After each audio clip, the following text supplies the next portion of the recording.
नफरत के लिए, कभी प्यार के लिए, कभी नफरत के लिए चलता है ये सिलसिला, ये है खूनी खूनी जल जला।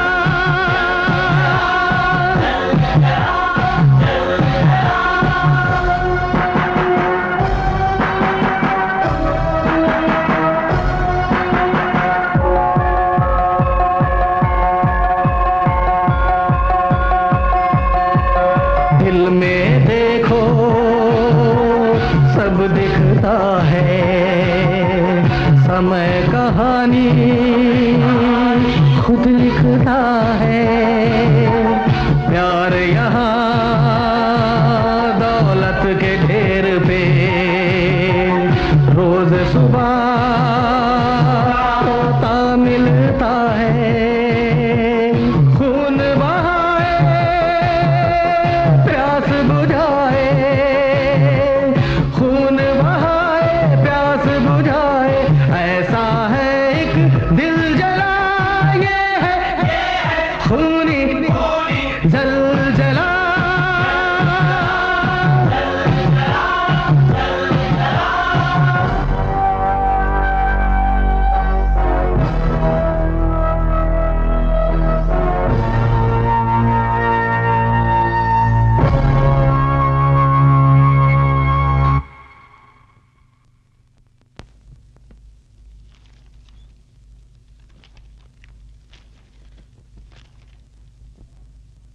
क्या हुआ?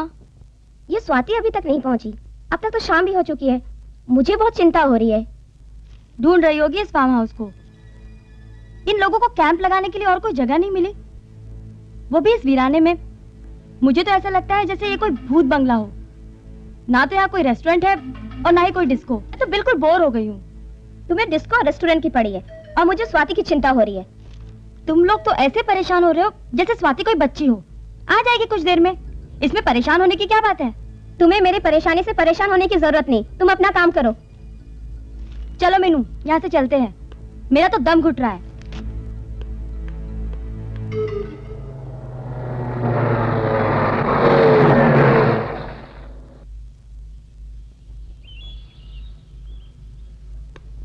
हाय नीलम। हेलो। हाय। तूने आने में इतनी देर क्यों लगा दी? तुझे तो दोपहर तक पहुंचना था ना। एक्चुअली रास्ते में मेरी बस खराब हो गई थी। मैं तो बहुत मुश्किल से किसी से लिफ्ट लेकर आ रही हूँ। अरे बाकी सब लोग कहाँ हैं? वो लोग लॉन में एक्सरसाइज कर रहे हैं। लॉन में? हाय अजय। हाय स्वाति।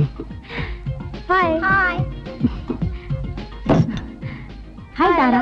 हाय। अच्छा ये बताओ, हमारी ट्रेनिंग तो कल स्टार्ट हो रही है। तुम लोग आज यहाँ क्या कर रहे हो? हमने सोचा क्यों ना थोड़ी एक्सरसाइज कर ली जाए। अच्छा, हम लोग यहाँ बोर हो रहे हैं और तुम लोगों को एक्सरसाइज से फुर्सत नहीं है। ओके ओके, आज की रात सेलिब्रेशन करते हैं। तुम लोग का एंटरटेनमेंट भी हो जाएगा और हम सबकी बोरियत भी दूर हो जाएगी। लेकिन हम लोग करेंगे क्या? गाना बजाना, पार्टी और थोड़ा डांस वांस। किस पार्टी की बात हो रही है भाई? Good afternoon sir. Afternoon sir, कल से हम लोग की ट्रेनिंग शुरू हो रही है। हम लोगों ने सोचा आज की रात एक पार्टी हो जाए। ये स्वाति लोग भी बोर हो रही है सर। स्वाति, हाँ तुमने आने में बहुत देर कर दी। I was worried about you. Sir रास्ते में मेरी बस खराब हो गई थी। मैं तो किसी से लिफ्ट लेकर यहाँ आई हूँ। अच्छा, देखो अजय, तुम लोग जी पार्टी करो, एंजॉय करो, पर एक बात का खास ध्यान रखना कि जो कुछ भी हो सीमा के अंदर होना चाहिए। सीमा के बाहर जाने की कोशिश मत करना। सर आप नहीं आ रहे पार्टी में? नहीं, मैं नहीं आऊंगा, मैं आराम करूंगा। और वैसे भी तुम लोगों की पार्टी में मेरा क्या काम। बट जो मैंने कहा है उस पर विशेष ध्यान रखना। Don't go out of limits. चलो अच्छा हुआ सर यहाँ पर आ गए और हम लोग को परमिशन मिल गई। लेकिन तुम लोग चुपचाप क्यों खड़े हो? Cheer up and get ready for the party!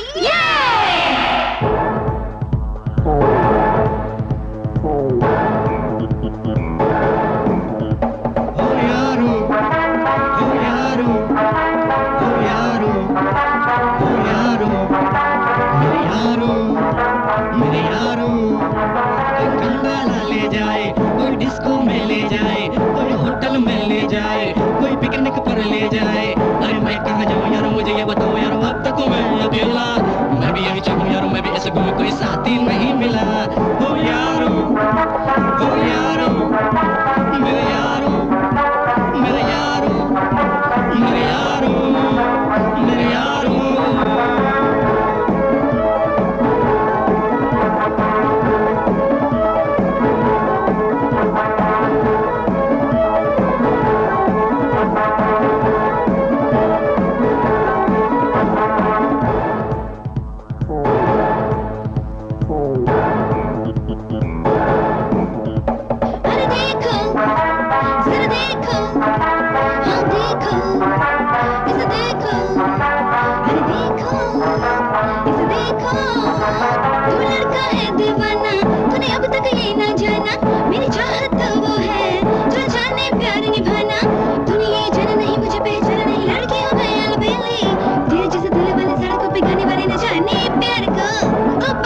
My darling, जब से तुझे देखा है मुझे नींद नहीं आती, मुझे चैन नहीं आता, तेरी याद सताती है। अब ज्यादा न सता, मुझे हाँ कर दे, मुझे कब तक रहूं अकेला, तुझे ले चलूं कोई बात नहीं, झूठी बात मेरी मान जा।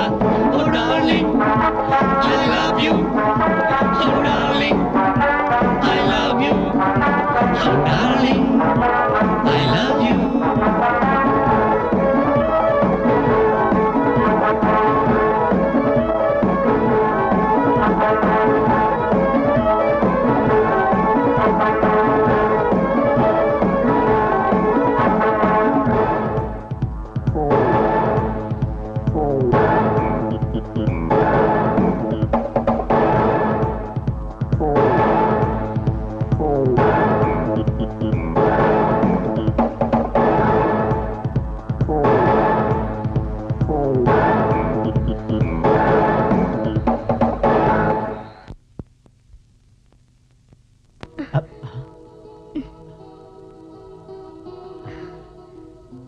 क्या हुआ नीलम?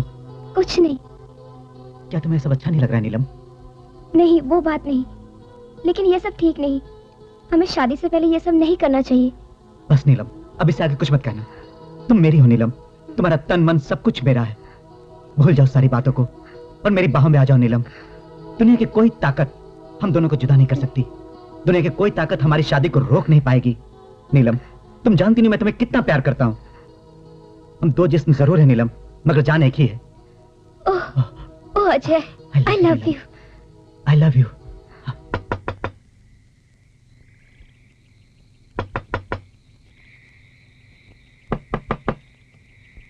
अरे डेजी, क्या बात है बेटा? सर मैं आपसे कुछ कहना चाहती हूँ। हाँ बोलो। सर अजय और नीलम पार्टी में नहीं है। पार्टी में नहीं है? कहाँ गए? अजय के कमरे में। वहाँ क्या कर रहे हैं ये लोग? ये तो आप समझ सकते हैं। ठीक है, तुम अपने रूम में जाओ, देखता हूँ मैं। अजय! ये तो सर की आवाज है। अब क्या होगा? कुछ नहीं होगा। अजय दरवाजा खोलो।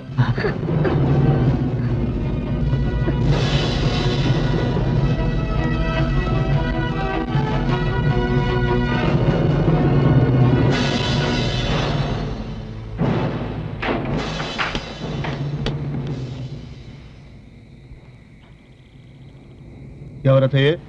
कुछ नहीं सर। बड़े अफसोस की बात है, तुम लोगों को इस ट्रेनिंग कैंप में इसलिए लाया गया है ताकि तुम लोग कड़ी मेहनत करो, अपनी परफॉर्मेंसेस सुधारो, जिससे कि ऑल इंडिया स्पोर्ट्स में हमारी टीम कुछ कर सके। लेकिन तुम लोग बस फालतू के कामों में अपना वक्त बर्बाद कर रहे हो। वी आर सॉरी सर, आगे से ऐसा नहीं होगा सर। यह लास्ट वार्निंग है। दोबारा अगर ऐसी कोई हरकत दिखाई दी तो तुम लोगों को अपने अपने घर वापस भेज दूंगा मैं। अंडरस्टैंड? सॉरी सर, आगे से ऐसा नहीं होगा। नहीं होगा तो फायदे में रहोगे।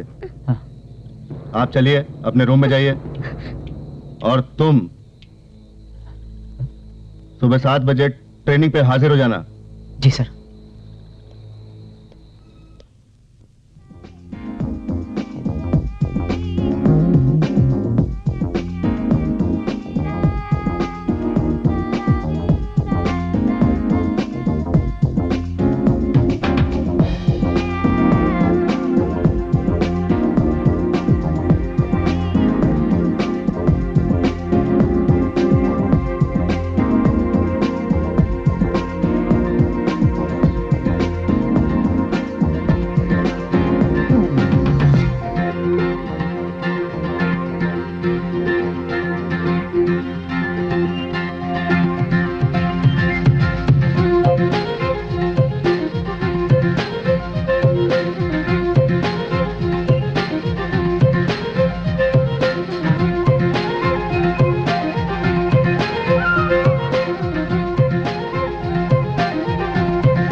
Very good my boy, very good. लेकिन एक बात का ख्याल रखना कि बॉक्सिंग में ताकत से ज्यादा दिमाग की जरूरत होती है। सामने वाले को मारो, पूरी ताकत के साथ मारो, लेकिन दिमाग से। तुम्हारा हाथ उस जगह पड़ना चाहिए जहां चोट ज्यादा लगे। ओके? Yes sir.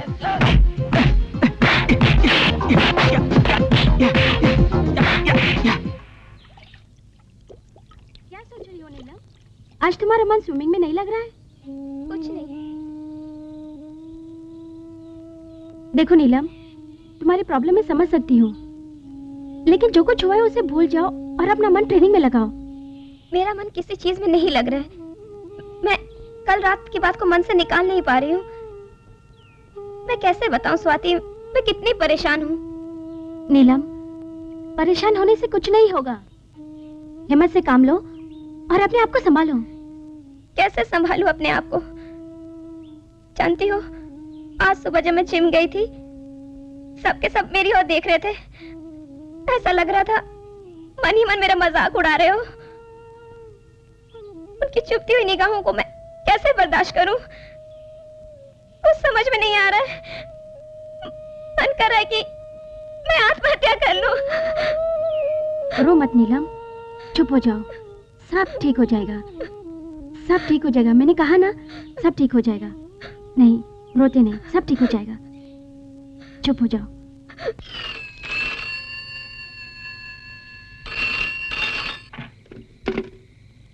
हेलो। हाँ मंत्री जी, नमस्कार सर। हाँ, ट्रेनिंग तो स्टार्ट हो गई सर। अच्छा, ये सर्किट हाउस में ठहरे हुए हैं? बहुत अच्छा सर, मैं भी आता हूँ आपके पास। आधे घंटे में पहुंचता हूँ। Okay sir. आप कहीं जा रहे हैं सर? हाँ, वो खेल मंत्री आए हुए हैं, यही सर्किट हाउस में ठहरे हैं। मैं जरा उनसे मिलने जा रहा हूँ। वैसे मैं 2 घंटे में वापस आ जाऊंगा, लेकिन जब तक मैं लौट के ना आऊं, तुम जरा यहाँ का ध्यान रखना। ठीक है सर।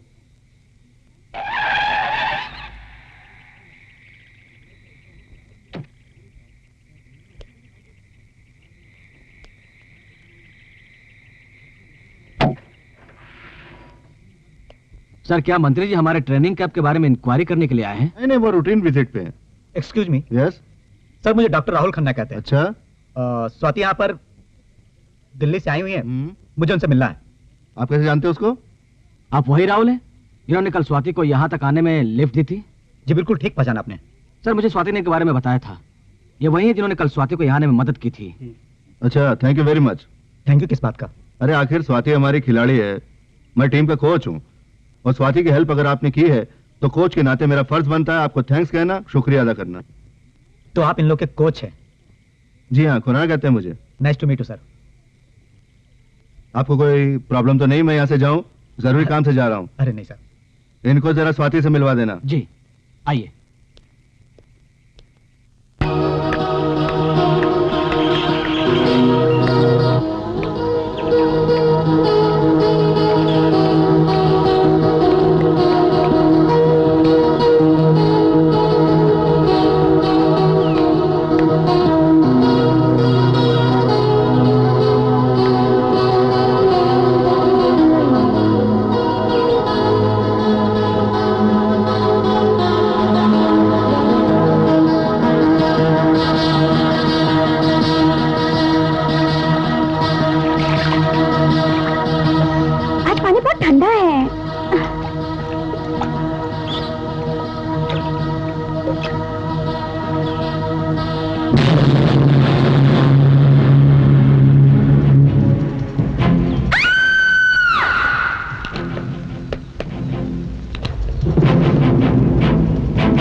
जी सर, अगर तुम्हारा काम खत्म हो गया हो तो तुम जाओ, हम अपना काम शुरू करेंगे। हमारा खत्म हो गया। मेरा साहब, क्या फिंगरप्रिंट्स मिलने की उम्मीद है? नहीं, वैसे भी लाश पानी में पूरी तरह से भीग चुकी है और आसपास ऐसे कोई निशान भी नहीं मिले हैं। वैसे भी यहाँ बहुत घास है और घास की वजह से कोई निशान मिलने की उम्मीद भी नहीं है।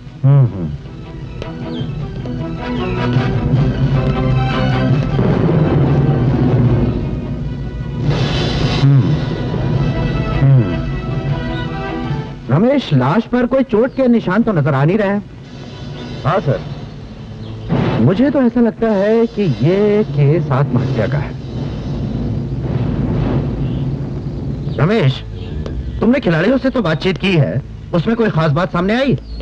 एक बात खास है, लड़कों ने बताया कि परसों रात यहाँ एक पार्टी थी। ये लड़की और इसका बॉयफ्रेंड पार्टी के बीच में से गायब हो गए। बाद में इन्हें इनके कोच ने इनके कमरे में। हाँ हाँ, समझ गया मैं। दोनों बंद कमरे में क्या कर रहे होंगे? और फिर? कोच ने सबके सामने दोनों को बुरी तरह से डांटा। तब से ये लड़की बहुत अपसेट थी। ओहो, तब तो सब कुछ शीशे की तरह साफ है। क्यों साइड? तुम क्या कहते हो रमेश? लगता तो ऐसा ही है सर। तुम एक काम करो, लाश का पंचनामा करके पोस्टमार्टम के लिए भेजो। तब तक मैं इनके कोच से मिलके आता हूँ। Okay sir. ये सब क्या हो रहा है दारा? हम यहाँ किस मकसद से आए थे? और मेरी समझ में भी कुछ नहीं आ रहा सर। आप ही इन लोगों के कोच हैं? जी हाँ, मुझे खुराना कहते हैं। मिस्टर खुराना, नीलम ने आत्महत्या की है। नहीं इंस्पेक्टर चौधरी, ये इम्पॉसिबल है। ऐसा कभी नहीं हो सकता। क्या नहीं हो सकता? नीलम आत्महत्या कर ही नहीं सकती। अच्छा, लेकिन ये बात आप इतने विश्वास से कैसे कह सकते हैं? नीलम मेरी स्टूडेंट थी। वो एक मेंटली स्ट्रांग लड़की थी और ऐसी लड़कियां आत्महत्या नहीं करती। देखिए मिस्टर खुराना, मैंने आपके सारे खिलाड़ियों से बातचीत की है। परसों रात आपने अजय और नीलम को आपत्तिजनक स्थिति में देखा और सबके सामने जलील किया। मेरे हिसाब से आत्महत्या करने के लिए इतनी वजह काफी है। आपको ऐसा नहीं लगता कि आप नतीजे पर बहुत जल्दी पहुंच रहे हैं? मैं आपकी भावनाओं को समझता हूँ मिस्टर खुराना, आप परेशान मत होइए। अभी तक जो भी हुआ वो सिर्फ एक संभावना है। पोस्टमार्टम की रिपोर्ट आने के बाद ही मैं किसी नतीजे पर पहुंचूंगा। सर। यस? लाश का पंचनामा हो गया है। गुड। आओ, उस लड़की का स्टेटमेंट ले लें जिसने सबसे पहले लाश को देखा था। यस सर, आइए।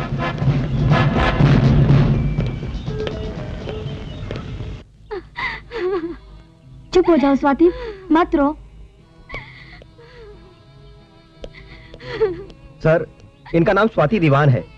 लाश को सबसे पहले इन्होंने ही देखा था। स्वाति जी, सबसे पहले लाश को आपने देखा था? क्या आप बता सकती हैं ये कितनी देर पहले की बात है? इसकी हालत देख रहे हैं ना आप, कितनी डरी हुई है। क्या ये सब सवाल आप बाद में नहीं पूछ सकते? कोई बात नहीं। खुराना साहब जी, पोस्टमार्टम की रिपोर्ट आने के बाद यदि मैं जरूरी समझूंगा तो इनका स्टेटमेंट ले लूंगा। अब मैं चलता हूँ। Thank you inspector. Thank you की कोई जरूरत नहीं, ये तो मेरी ड्यूटी है। चलो रमेश। हवलदार जी साहब। लाश को लेकर आओ। जी साहब।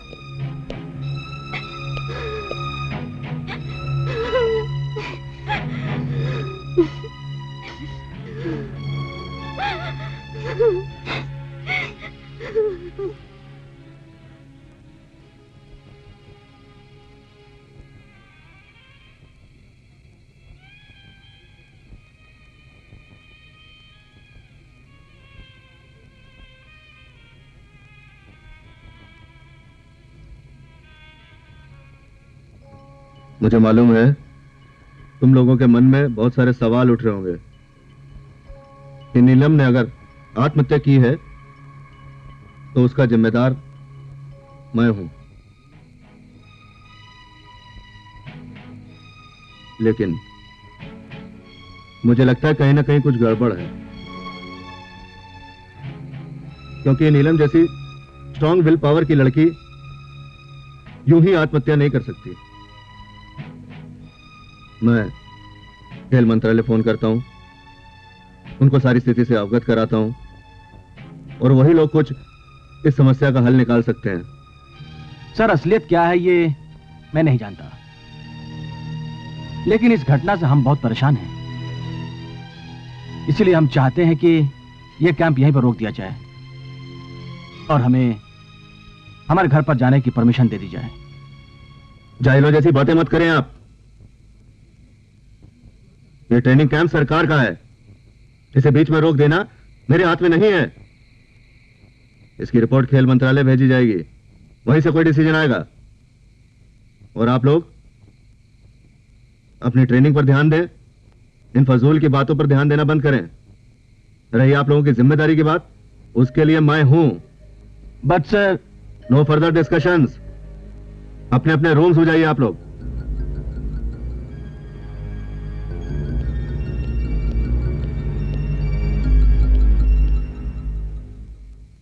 1001, 1002, 1003, 1004, 1005, 1006, 1007, सुनो 1008, 1000।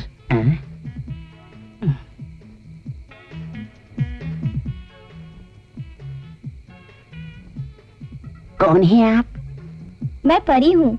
मैं आसमान से तुम्हारे लिए भेजी गई हूँ। मेरे लिए? हाँ, मैं तुम्हारे साथ शादी करूँगी। शादी? हाँ, ये लो पहनाओ।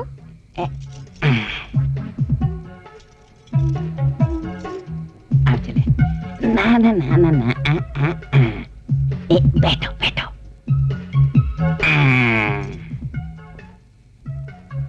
ये क्या कर रहे हो? आज हम सुहागरात मनाएंगे। सुहागरात मनाने से पहले दुल्हन का मुंह मीठा कराया जाता है। तो अच्छा, मैं भी सब ठीक कराता हूँ।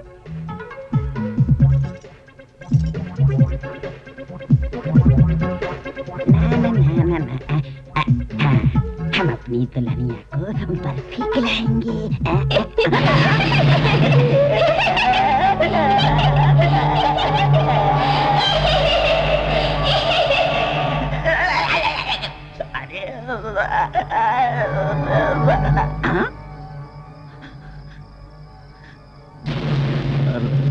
गाड़ी छूट गई।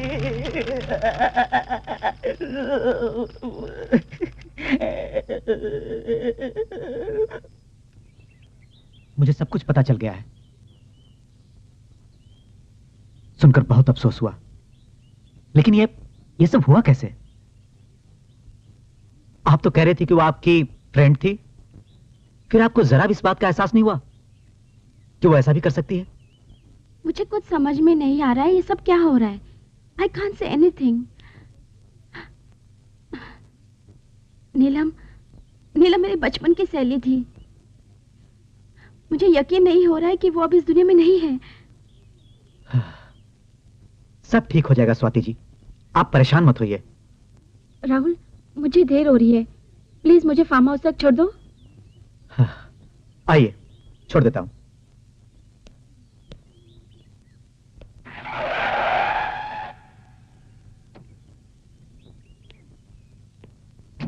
स्वाति। हाय पापा। हेलो बेटा, कैसी ठीक हो हो तुम? पापा? आओ। What a pleasant surprise पापा। और आप यहाँ कैसे? बेटा, मैंने नीलम की मौत की खबर अखबार में पढ़ी। मुझे तुम्हारी बहुत चिंता हो रही थी, फ्लाइट पकड़ी और आ गया। तुम ठीक तो हो ना? मैं पहले से अच्छी हूँ पापा। देखो बेटा, मैं जानता हूँ नीलम तुम्हारी बहुत अच्छी सहेली थी। जिंदगी और मौत हमारे हाथ में नहीं, ये सब ऊपर वाले के हाथ में है, और उसके आगे कुछ नहीं चलता। तुम अपने मन को उदास मत करना। नहीं पापा, I am all right now. Very good बेटा। तारा और अजय को तो मैं जानता हूँ, पर मैंने इन्हें नहीं पहचाना। ये राहुल है पापा, डॉक्टर राहुल खन्ना, मेरे बहुत अच्छे फ्रेंड है, यही के रहने वाले हैं। इन्होंने मेरी बहुत हेल्प की है पापा। बात अभी फ्रेंडशिप तक ही है या उससे आगे? पापा ऐसी कोई बात नहीं है। इसका मतलब आगे हो सकती है। पापा। राहुल, ये मेरे पापा हैं। Hello uncle. हेलो बेटा, स्वाति ने मुझे बताया कि तुमने उसकी बहुत हेल्प की है। मैं तुम्हारा बहुत बहुत शुक्रगुजार हूँ। ये कैसी बातें करते हैं अंकल, ये तो मेरा फर्ज था, और फिर एक दोस्ती तो दूसरे दोस्त के काम आता है। बहुत अच्छी बातें करते हो राहुल। यहाँ आने के पहले मैं जरा परेशान था, लेकिन अब मैं आराम से जा सकता हूँ। अब मुझे स्वाति की चिंता नहीं है। पापा, क्या आप जा रहे हैं?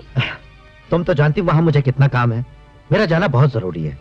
अच्छा बेटा, जब तुम कैंप से घर वापस आओगी ना, तो मैं तुम्हारे साथ आउटिंग पे चलूंगा। प्रॉमिस? प्रॉमिस बेटा। अच्छा बेटा, अब मैं चलता हूँ, मेरी फ्लाइट का टाइम हो रहा है। तारा, तुम्हारे कोच मिस्टर खुराना नहीं दिखाई दिए? वो पुलिस स्टेशन गए हैं, नीलम के केस के बारे में पता करने। अच्छा, आओ बेटा।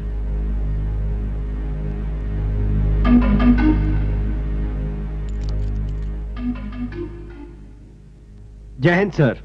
आओ रमेश, बैठो।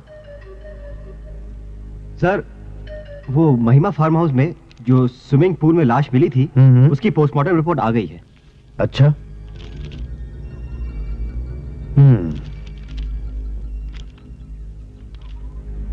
फेफड़ों में पानी भरने से मौत हो गई।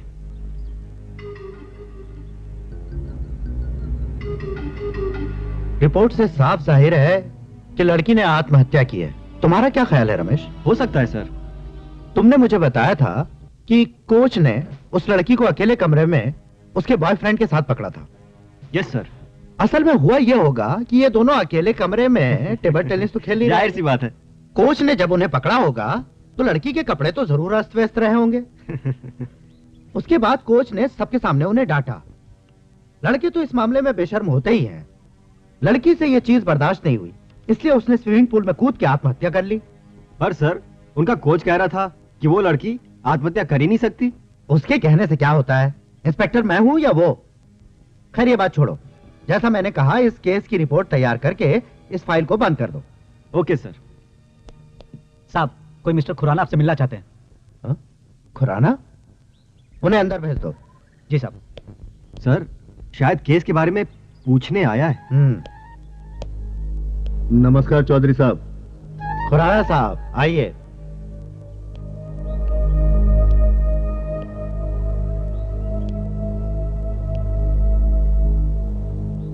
इंस्पेक्टर साहब, मैं नीलम की हत्या के बारे में पता करने आया था। पोस्टमार्टम की रिपोर्ट से कुछ पता चला? खुराना साहब, पोस्टमार्टम रिपोर्ट से साबित हो चुका है कि उस लड़की ने आत्महत्या की है। आपको ऐसा नहीं लगता कि आप बहुत जल्दी नतीजे पर पहुंच गए हैं? मैंने बहुत सोच समझकर हर बात को ध्यान में रखकर यह नतीजा निकाला खुराना साहब कि 11 जुलाई की रात को आपने उस लड़की को एक लड़के के साथ कमरे में पकड़ा था। ये बात सच है ना? आपने उन दोनों को सबके सामने जलील किया था। ये भी सच है ना? सच है। वो लड़की इस जलालत को नहीं झेल पाई, इसीलिए उसने पानी में कूद के आत्महत्या कर ली। यही सच है। ना, ये सच नहीं है। ये आपका अपना ख्याल है। ये ख्याल नहीं, सच है। और देखिए, नीलम को अगर आत्महत्या ही करनी थी तो 12 को क्यों नहीं की? 13 का इंतजार क्यों किया? अब मैं नीलम की लाश का स्टेटमेंट तो नहीं ले सकता, वरना मैं उससे ये बात जरूर पूछता कि तुमने भाई 13 जुलाई को आत्महत्या क्यों की, 12 जुलाई को क्यों नहीं की? अब मेरी बात को मजाक समझ रहे हैं? मजाक मैं नहीं, मजाक आप कर रहे हैं खुराना साहब। पता नहीं एक सीधी साधी आत्महत्या को आप हत्या क्यों साबित करना चाहते हैं? इंस्पेक्टर साहब, अब इस केस को इतना लाइटली मत डील करिए। मैं इस केस की शिकायत ऊपर तक करूंगा। आप कहीं भी जाइए खुराना साहब, उससे मुझे कोई फर्क नहीं पड़ता। इस केस में मुझे जो करना था वो मैं कर चुका हूं। हेलो सर, आप? जैन सर? जी सर। हाँ सर, हो जाएगा सर, मैं देख लूंगा सर। वो कब आ रहे हैं? आज ही सर। ओके सर, जय हिंद। सर, किसका फोन था? कौन आ रहा है? खेल मंत्री का। दिल्ली सीबीआई से कोई आदमी जांच के लिए आ रहा है। रमेश, तुम एक काम करो, इस केस की एक नई फाइल तैयार करो जिसमें लाश के फोटोग्राफ्स, पोस्टमार्टम रिपोर्ट वगैरह सब कुछ लगा देना। ये उनको तुरंत ये फाइल चाहिए होगी। सर, कौन ऑफिसर आ रहा है? कोई मिस्टर कुमार हैं, कुमार आनंद। वैसे तुम्हें क्या लगता है, क्या नीलम ने वाकई आत्महत्या की है या फिर उसकी मौत के पीछे कोई कारण छुपा हुआ है? मनीषा प्लीज, इस बारे में और बातें मत करो। वैसे भी मैंने मुश्किल से अपना दिमाग उस तरफ से हटाया है। अच्छा बाबा, सॉरी, आगे से नहीं करूंगी। Good afternoon sir. Afternoon. Come on, sit down. Thank you, sit down sir. Please. और मनीषा, प्रैक्टिस कैसी चल रही तुम्हारी? बहुत बढ़िया सर। स्वाति, वो तुम्हारे पापा आए थे, चले गए क्या? हाँ, उन्हें कोई जरूरी काम था इसलिए वो चले गए। किसी खास वजह से आए थे? वो नीलम के मर्डर के बारे में सुना था उन्होंने, इसलिए आए थे। सर, आज आप पुलिस स्टेशन गए थे, कुछ पता चला? हाँ, इंस्पेक्टर इस केस को पूरी तरह से आत्महत्या का समझ रहा है। और आप क्या मानते हैं सर? मेरे मानने या ना मानने से क्या फर्क पड़ता है? वैसे भी हम लोगों को परेशान होने की जरूरत नहीं है, क्योंकि दिल्ली सीबीआई से एक ऑफिसर आ रहा है इस केस की तहकीकात के लिए। CBI officer? हाँ, स्पेशली फॉर दिस केस।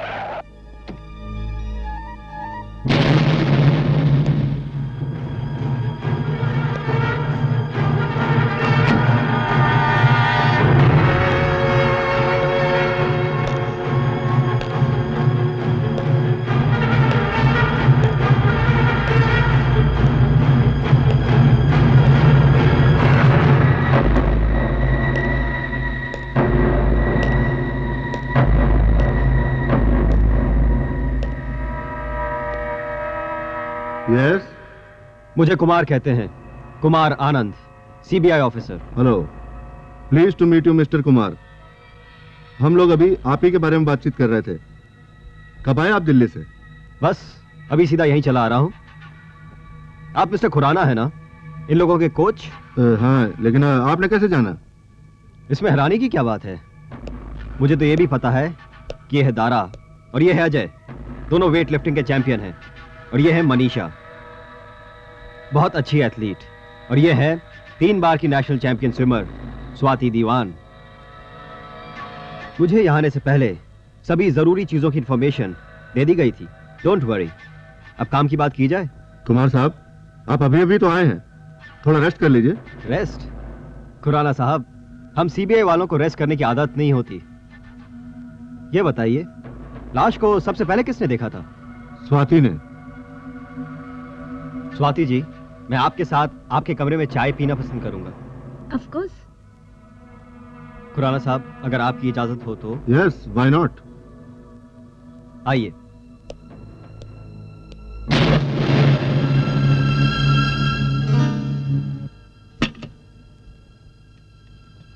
लीजिए। आप लीजिए। नहीं नहीं, आप लीजिए, लेडीज फर्स्ट। थैंक्स। सावर को चाहिए? नहीं, तुम जाओ। ठीक है सर। और सुनो, जाते समय दरवाजा बंद कर देना। जी साहब।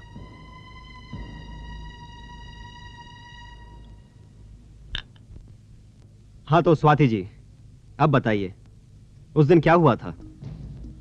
एक्चुअली मैं और नीलम दोनों साथ साथ स्विमिंग के लिए जाया करते थे।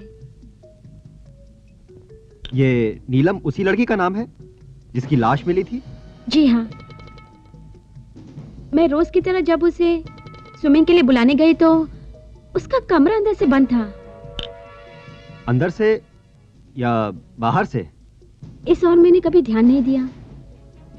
मैंने बाहर से बहुत आवाज लगाई पर अंदर से रिस्पांस नहीं मिला मुझे। मेरे कई बार बुलाने पर भी जब अंदर से आवाज नहीं आई तब मैं स्विमिंग पूल अकेली चली गई। फिर? उस दिन स्विमिंग पूल का पानी बहुत ठंडा था, इसलिए कुछ देर के लिए मैं पानी में पैर डालकर बैठ गई। टेम्परेचर कंट्रोल करने के लिए? जी। जब मैं कुछ देर के लिए बैठी तो पैर के पास मुझे कुछ लगा।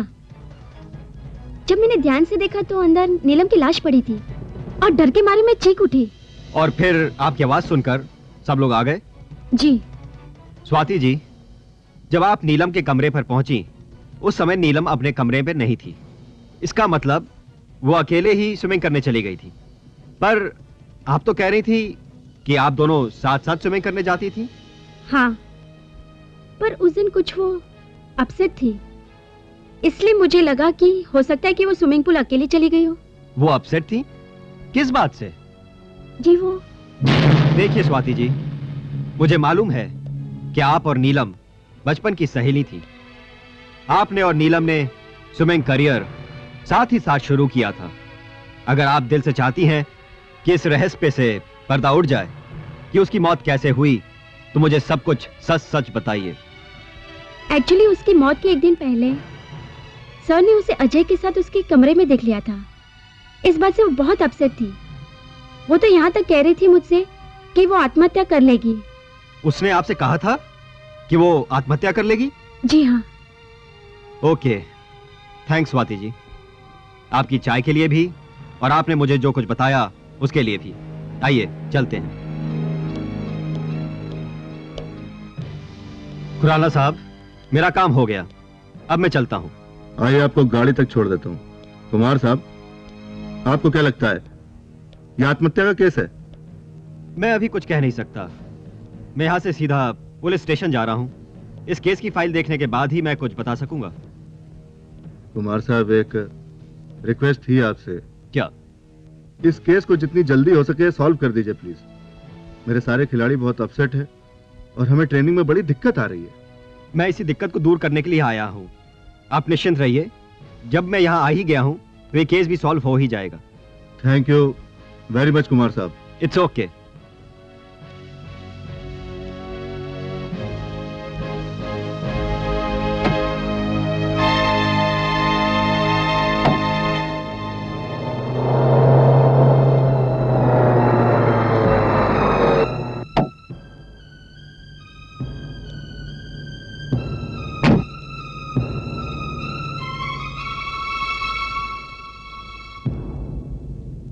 कुमार साहब, इस केस में कोई दम नहीं है। Simple case of suicide. मैं तो इस केस की फाइल को बंद करने वाला था। सर, ये रही केस की file.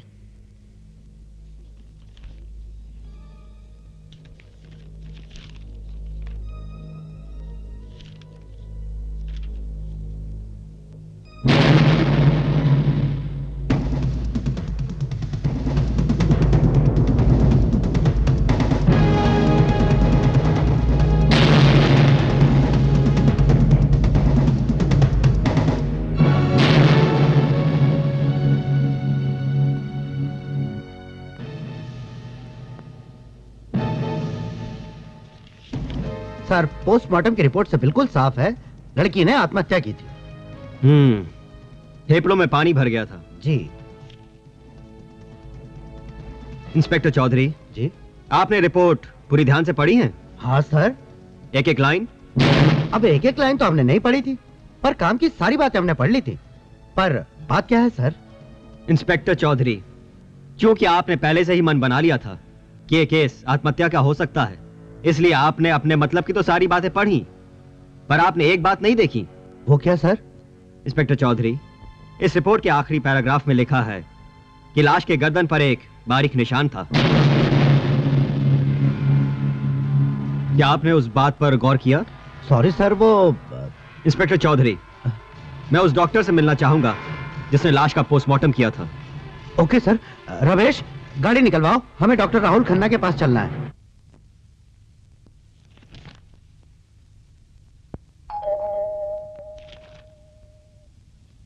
Come in please.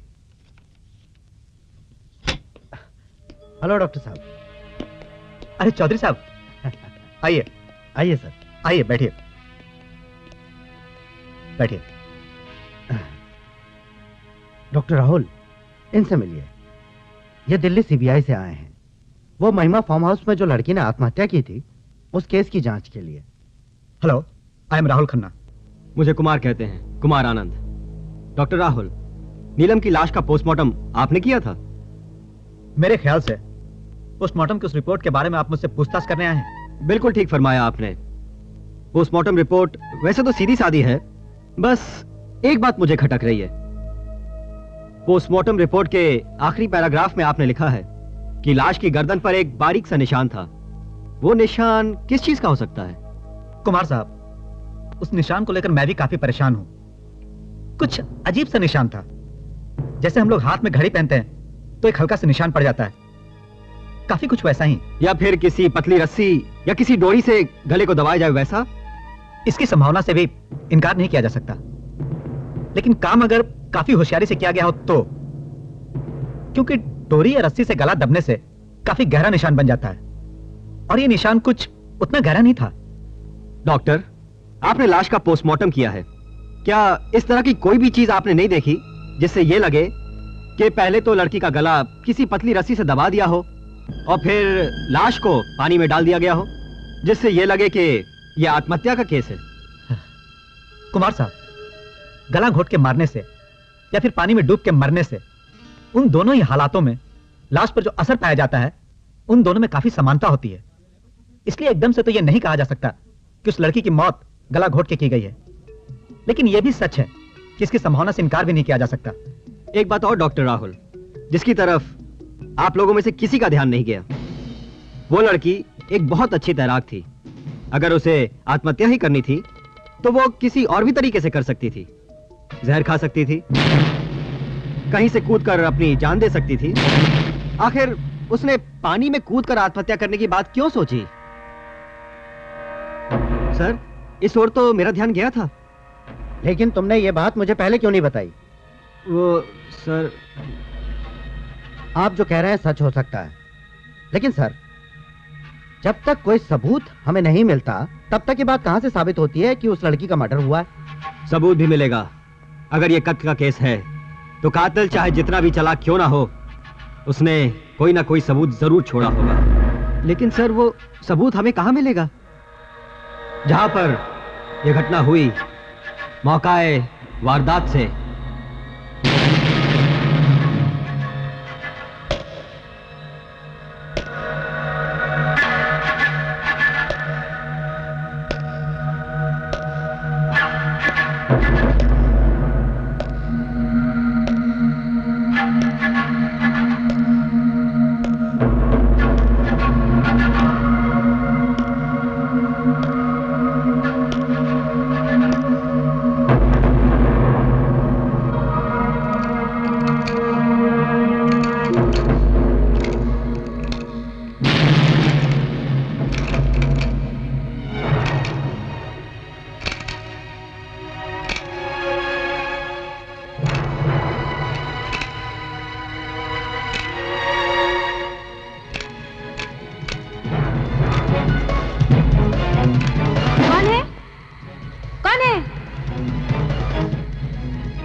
Sir, लाश यहाँ पर देखी गई थी।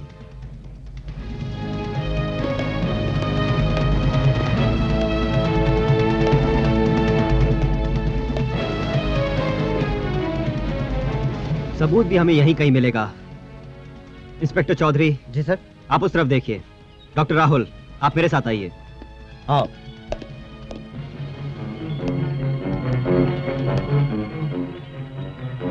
कुमार साहब, ये देखिए।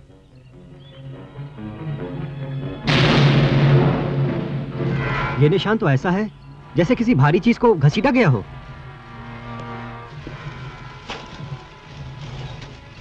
आइए उस तरफ देखते हैं डॉक्टर राहुल।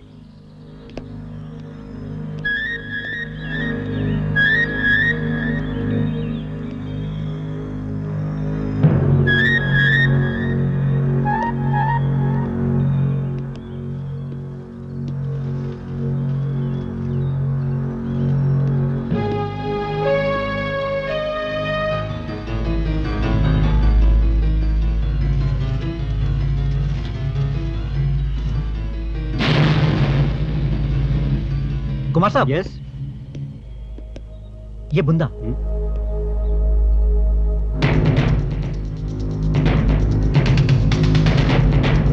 चौधरी साहब, यहाँ आइए। आया सर।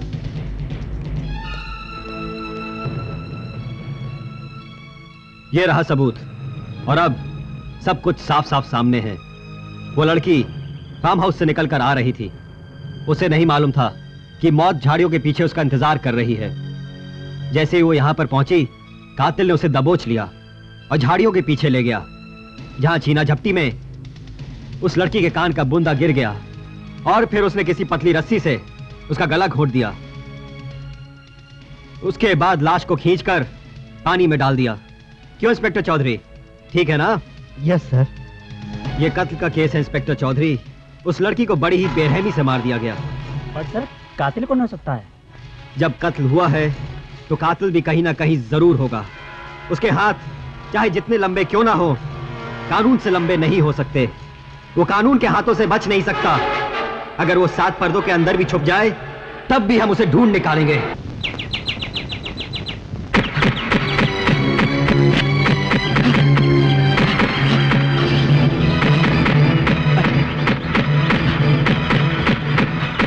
ये क्या कर रहा है तू?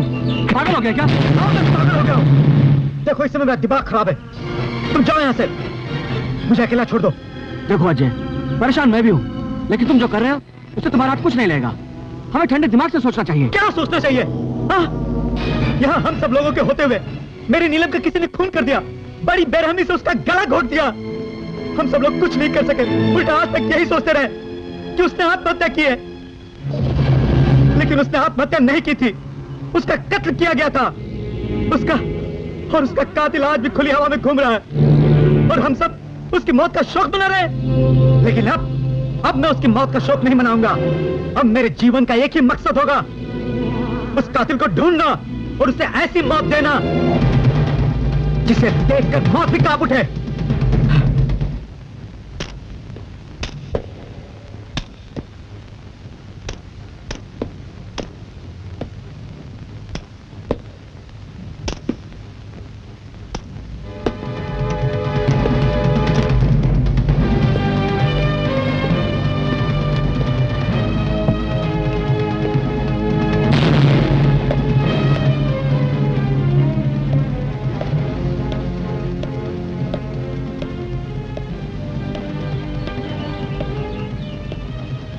हेलो। यस, मुझे कुमार कहते हैं, कुमार आनंद फ्रॉम दिल्ली सीबीआई। जानती हूँ। मैं आपसे नीलम मर्डर केस के बारे में कुछ जानकारी चाहता हूँ। पूछिए। मिस डेजी, 11 जुलाई की रात जब यहाँ पार्टी चल रही थी तो अजय नीलम के साथ अकेले कमरे में था। ये बात मिस्टर खुराना को आपने बताई थी? हाँ। वजह कि मैं अजय से बहुत प्यार करती हूँ, और कोई दूसरी लड़की उसके साथ रंगरलिया मनाए, ये मैं बिल्कुल बर्दाश्त नहीं कर सकती। पर अजय तो आपसे बिल्कुल प्यार नहीं करता, जहाँ तक मुझे जानकारी है। इससे कोई फर्क नहीं पड़ता, मैं फिर भी अजय से बहुत प्यार करती हूँ। इसका मतलब आप अजय से एक तरफा प्यार करती हैं? बहुत प्यार करती हैं आप उससे? हाँ। इतना कि उसके लिए आप कुछ भी कर सकती हैं? बिल्कुल, मैं उसके लिए अपनी जान भी दे सकती हूँ। और जान ले भी सकती हैं। क्या क्या मतलब है आपका? आप अजय से प्यार करती थी और अजय नीलम से। कहीं ऐसा तो नहीं कि तमाम कोशिशों के बाद भी आप अजय को नीलम से दूर नहीं कर पाई, तो आपने नीलम को ही रास्ते से हटा दिया? मेरा बस चलता तो मैं उसे मार भी डालती, पर अफसोस मैं ऐसा कर नहीं सकी। इसका मतलब आपने नीलम का कत्ल नहीं किया? नहीं। आपको क्या लगता है और कौन कर सकता है नीलम का कत्ल? मिस्टर कुमार, ये पता लगाना आपका काम है। ठीक कहा आपने, ये मेरा काम है और मैं भी आपको विश्वास दिलाता हूँ, कातिल चाहे जितनी भी कोशिश कर ले, मेरे हाथों से नहीं बच पाएगा। All the best. शुक्रिया।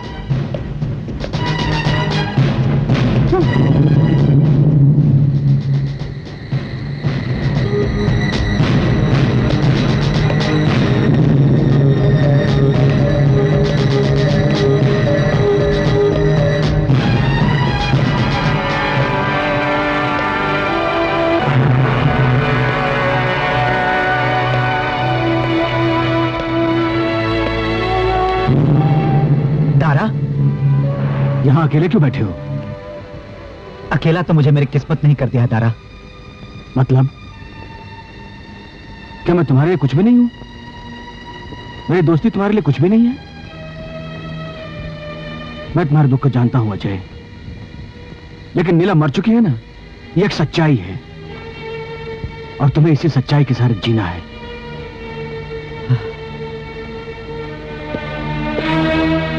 कैसे सामना करूं? दारा, नीलम मेरी जिंदगी थी और जब मेरी जान ही मुझे छोड़कर चली गई तो मेरे लिए दुनिया में रहा कौन? ये दुनिया मुझे झूठ लगने लगी है दारा।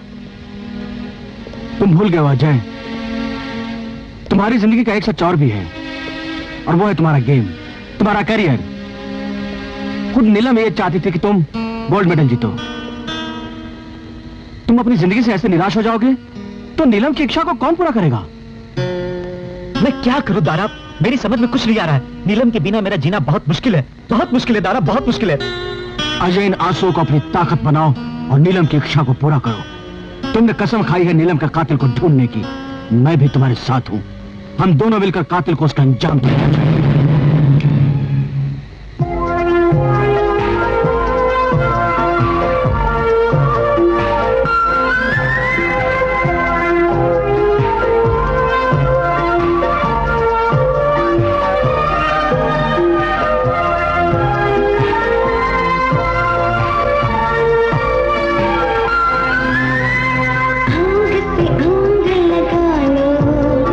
दिल में आग लगी है।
करके तुमने दिखा दिया है कि तुम में और एक वैश्या में कोई फर्क नहीं है। अगर तू ये समझती है कि अपने जिस्म को दिखाकर नीलम की जगह ले सकती है तो ये तेरी गलतफहमी है। निकल जाओ मेरे कमरे से। आई से गेट आउट।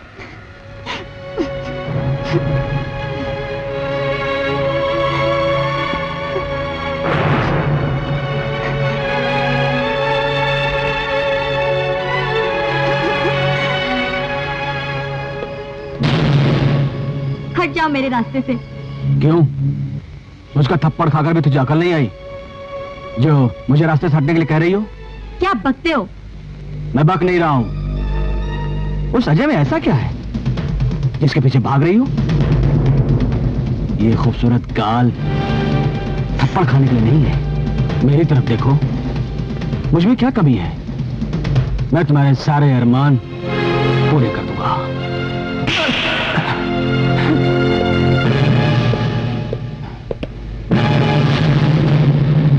डेज़ी, तूने मुझे थप्पड़ मारा, अब नहीं बच पाएगी मुझसे तू। अच्छा, फिर उसके बाद क्या हुआ?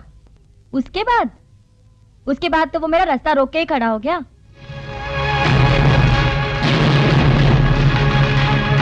कहने लगा, अजय में ऐसी कौन सी बात है जो तुम उसके लिए परेशान हो? मेरे पास आओ, मेरे में क्या कमी है?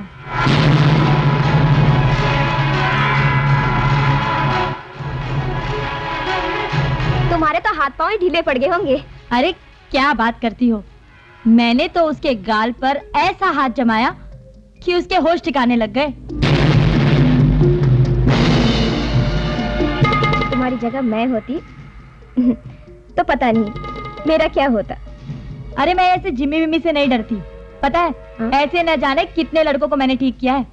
अब तो ऐसा कर, जल्दी से मेरे बाल सेट कर ले। अरे मैं तो हेयर ड्रायर लाना ही भूल गई। रुक, मैं अभी लेकर आती हूँ। जल्दी आना। हाँ, बस मैं यूं गई और यूं आई।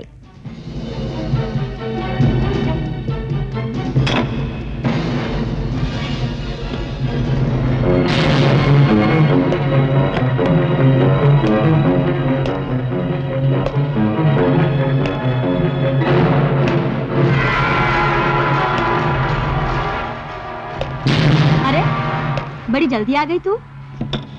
अब ऐसा कर, जल्दी से मेरे बाल सेट कर दे, बड़ी उलझन हो रही है। तुम चुप क्यों हो? डर गई क्या? अरे चिंता मत कर, अगर जिमी तेरे साथ कोई ऐसी वैसी हरकत करे तो मुझे बताना। मैं उसका वो हाल करूंगी कि वो भूल कर भी किसी लड़की की तरफ आंख उठाकर नहीं देखेगा। तुम चुप क्यों हो? कुछ बोलती क्यों नहीं?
इंस्पेक्टर रमेश, जरा इधर आइए। Yes sir. ये पैरों के निशान चेक करवाइए, शायद हमें इनसे कुछ मदद मिल सके। Okay sir. मेहरा साहब। Yes sir. यहाँ पर एक फुटप्रिंट है, इसको चेक कीजिए। इंस्पेक्टर रमेश, आप जांच कीजिए, मैं जरा नीचे पूछताछ करके आता हूं। Okay sir.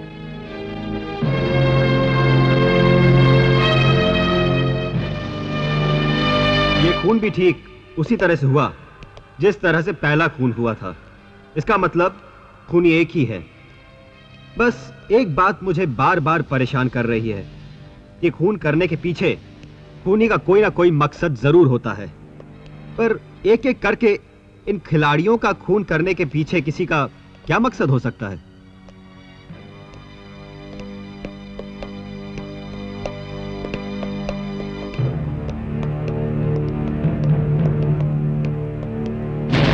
अरे क्या है ये सब? ये सामान लेकर कहां जा रहे हो तुम लोग? सर हम लोग वापस जा रहे हैं सर। वापस? मगर क्यों? क्योंकि हमें मरने का शौक नहीं है। क्या बकवास कर रहे हो? ये बकवास नहीं है। पहले नीलम, फिर डेजी। अब आप क्या चाहते हैं? हमारा भी वही हाल हो जो उनका हुआ है? अरे ऐसा कुछ नहीं होगा। अरे तुम सबकी जिम्मेदारी मेरे ऊपर है। फिर कुमार साहब हमारे साथ हैं, यहाँ की पुलिस हमारे साथ है। आप अपनी जिम्मेदारी किस तरह से पूरी कर रहे हैं मुझे अच्छी तरह से पता है। और ये सीबीआई वाला क्या कर लिया इन्होंने? यहां आता पूछता करके चला जाता है। अब हमें किसी पर विश्वास नहीं है। सर, मैं अपने माँ बाप का अकेला बेटा हूं। अगर मुझे कुछ हो गया तो मेरे माँ बाप रो रो कर मर जाएंगे। सर प्लीज मुझे जाने दीजिए, मैं मरना नहीं चाहता। इनके सामने गिड़गिड़ाने की कोई जरूरत नहीं है। चलो। ठहरो। मेरी इजाजत के बगैर इस फार्म हाउस से और इस शहर से कोई बाहर नहीं जा सकता तब तक जब तक ये केस सॉल्व नहीं हो जाता। तुम कौन होते हो हमें रोकने वाले? मैं तुम लोगों को शक के बिना पर अभी लॉकअप में डाल सकता हूं। क्या बेहुदा मजाक कर रहे हैं आप? हम कोई मुजरिम हैं जो लॉकअप में रहेंगे? मजाक मैं नहीं, मजाक तुम लोग कर रहे हो। इस फार्म हाउस में खून हुआ है, खून, और वो भी एक नहीं, दो खून, और खूनी अभी तक पकड़ा नहीं गया है। हो सकता है तुम ही लोगों में से कोई खूनी हो। खुराना साहब, आप लोगों के लिए सिक्योरिटी का अरेंजमेंट आज रात से हो जाएगा, और जो बात मैंने इन लोगों से कही है वो बात आप अपने बाकी सभी खिलाड़ियों को भी समझा दीजिएगा। ठीक है, मैं चलता हूं।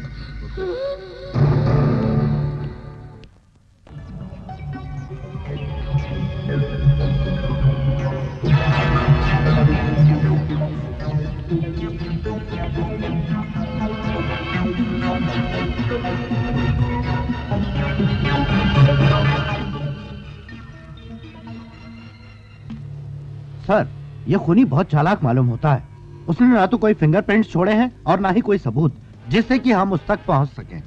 चौधरी साहब, खूनी की चालाकी अपने आप में एक बात का सबूत है। ये दोनों खून ठंडे दिमाग से बहुत ही सोची समझी साजिश के तहत हुए हैं। ये खून यूं ही नहीं हुए हैं, ये बहुत बड़ा चक्कर है। हाँ रमेश, उन पैरों के निशान का क्या हुआ जो हमें मौका वारदात पे मिले थे? सर, वो निशान जूतों के हैं। जूतों का नंबर 10 है। निशान से वो स्पोर्ट्स शूज लगता है। ऐसा करिए, इस टीम में जितने भी खिलाड़ी हैं उनकी पूरी जानकारी हासिल कीजिए।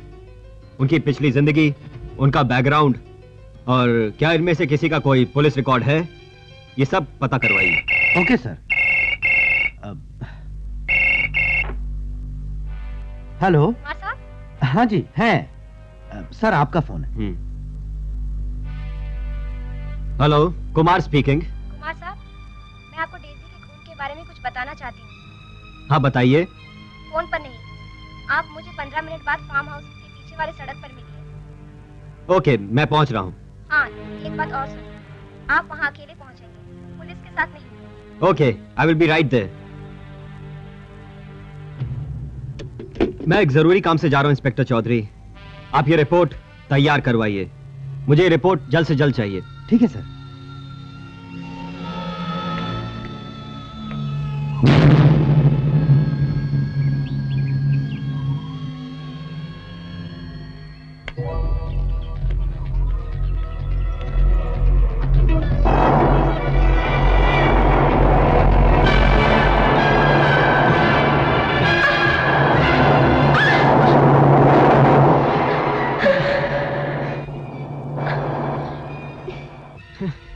लगता है गाड़ी नशे में चला रहा था।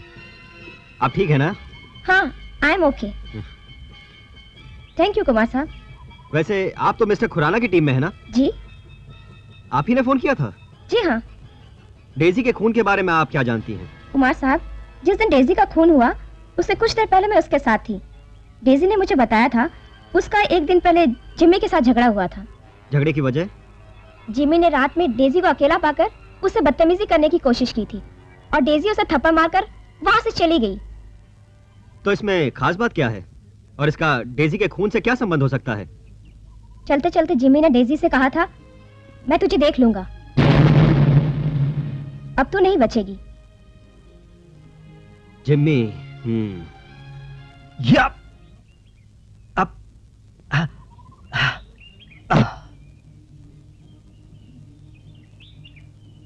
ये क्या कर रहे हो तारा? वेट बढ़ा रहा हूं। अरे वेट तो वैसे ही बहुत ज्यादा है। तुम घबराओ नहीं, मुझे कुछ नहीं होगा।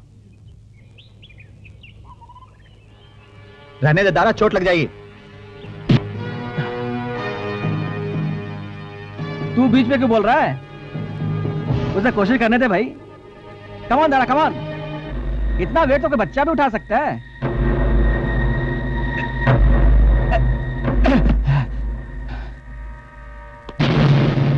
तुम भूल गए पहलवान, मैंने तुमसे कहा था ना, ये वेट उठाना कोई बच्चों का काम नहीं है। ये तो काम सिर्फ मर्द ही कर सकते हैं।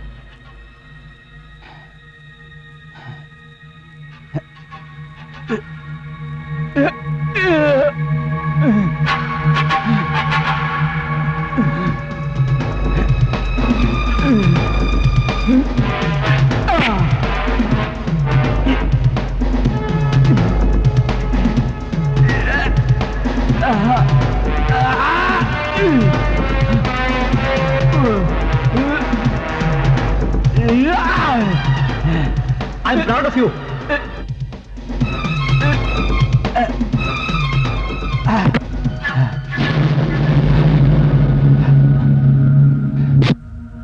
तू अपने आप को मर्द समझता है ना?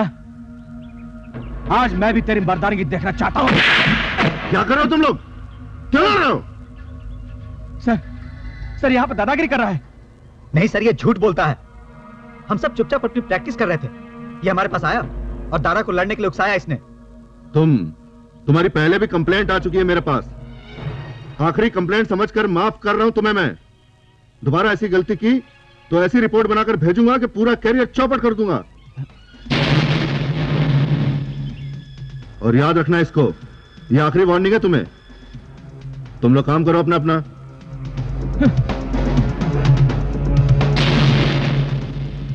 अजय, तू नहीं बच पाएगा।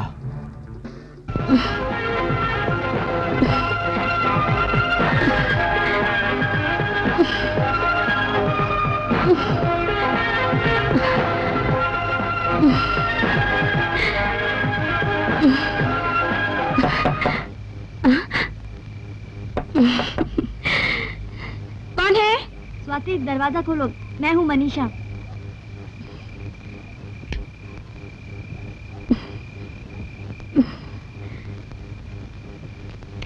अरे मनीषा, तुम इतनी रात को? मुझे अपने कमरे में बहुत डर लग रहा है Swati. If you don't mind, क्या मैं आज तुम्हारे कमरे में सो जाऊं? इसमें माइंड करने वाली कौन सी बात है? चल आजा। Thank you.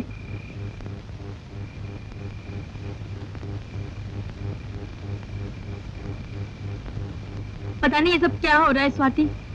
पहले नीलम, फिर डेज़ी। मुझे तो हर वक्त डर लगा रहता है। पता नहीं वो खूनी कब आएगा और मुझे गला दबाकर मार डालेगा। मनीषा, ऐसा कुछ नहीं होगा, तुम देखना, कुछ ही दिनों में हम लोग अपने अपने घर सही सलामत पहुंच जाएंगे। भगवान करे तेरी बात सच हो।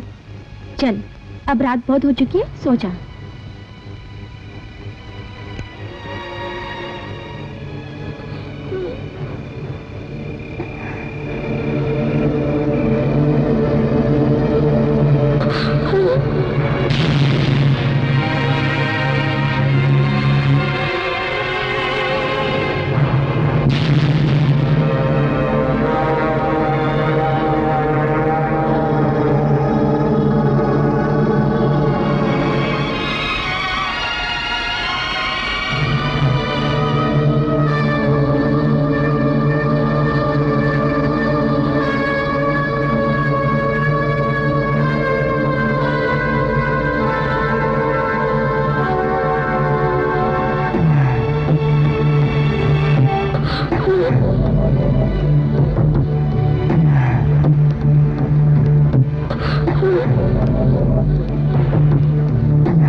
दिनों से तेरी ही तलाश थी। अब तू मेरे हाथों से बच नहीं पाएगा।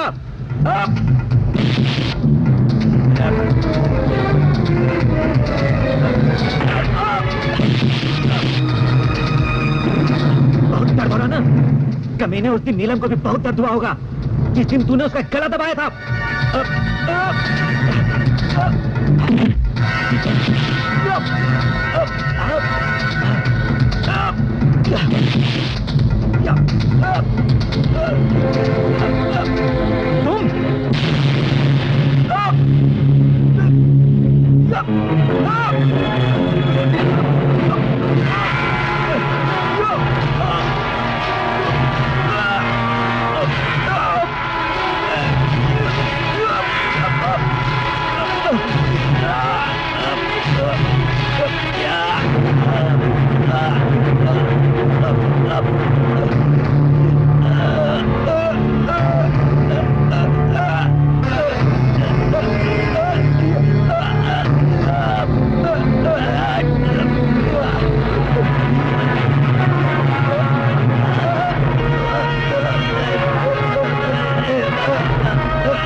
यहाँ आने पर मुझे पता चला कि लाश अजय चौहान की है।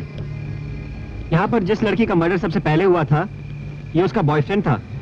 लाश को सबसे पहले किसने देखा था? सर, यहाँ के केयरटेकर धर्मपाल ने। उसी ने सबसे पहले मुझे फोन करके बताया था।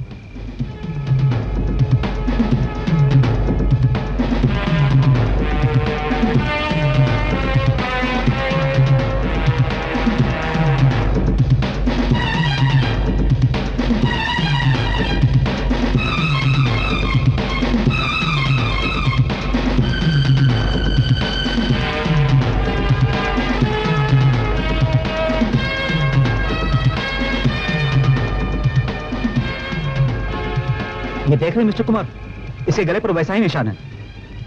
ये चोट का निशान देख रहे हैं आप? इसका मतलब मरने से पहले इसकी कातिल से हाथापाई भी हुई है।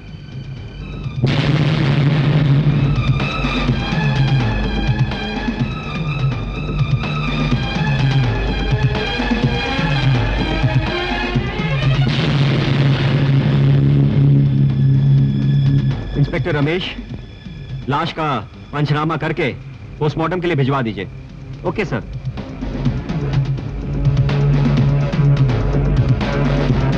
क्या कहते हैं इंस्पेक्टर चौधरी? सर, मरने से पहले दोनों में जमकर मारपीट हुई। बाद में खूनी ने इस लड़के पर काबू पा लिया।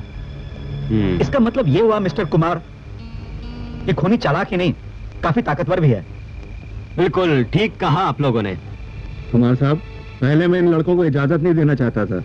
मैं भी परमिशन मांग रहे थे यहाँ से जाने के लिए, लेकिन अब मैं सोच रहा हूँ कि जाने दीजिए इनको। क्यों? अब ऐसा क्या हो गया? आपकी इतनी सिक्योरिटी के बावजूद फिर एक और कत्ल हो गया।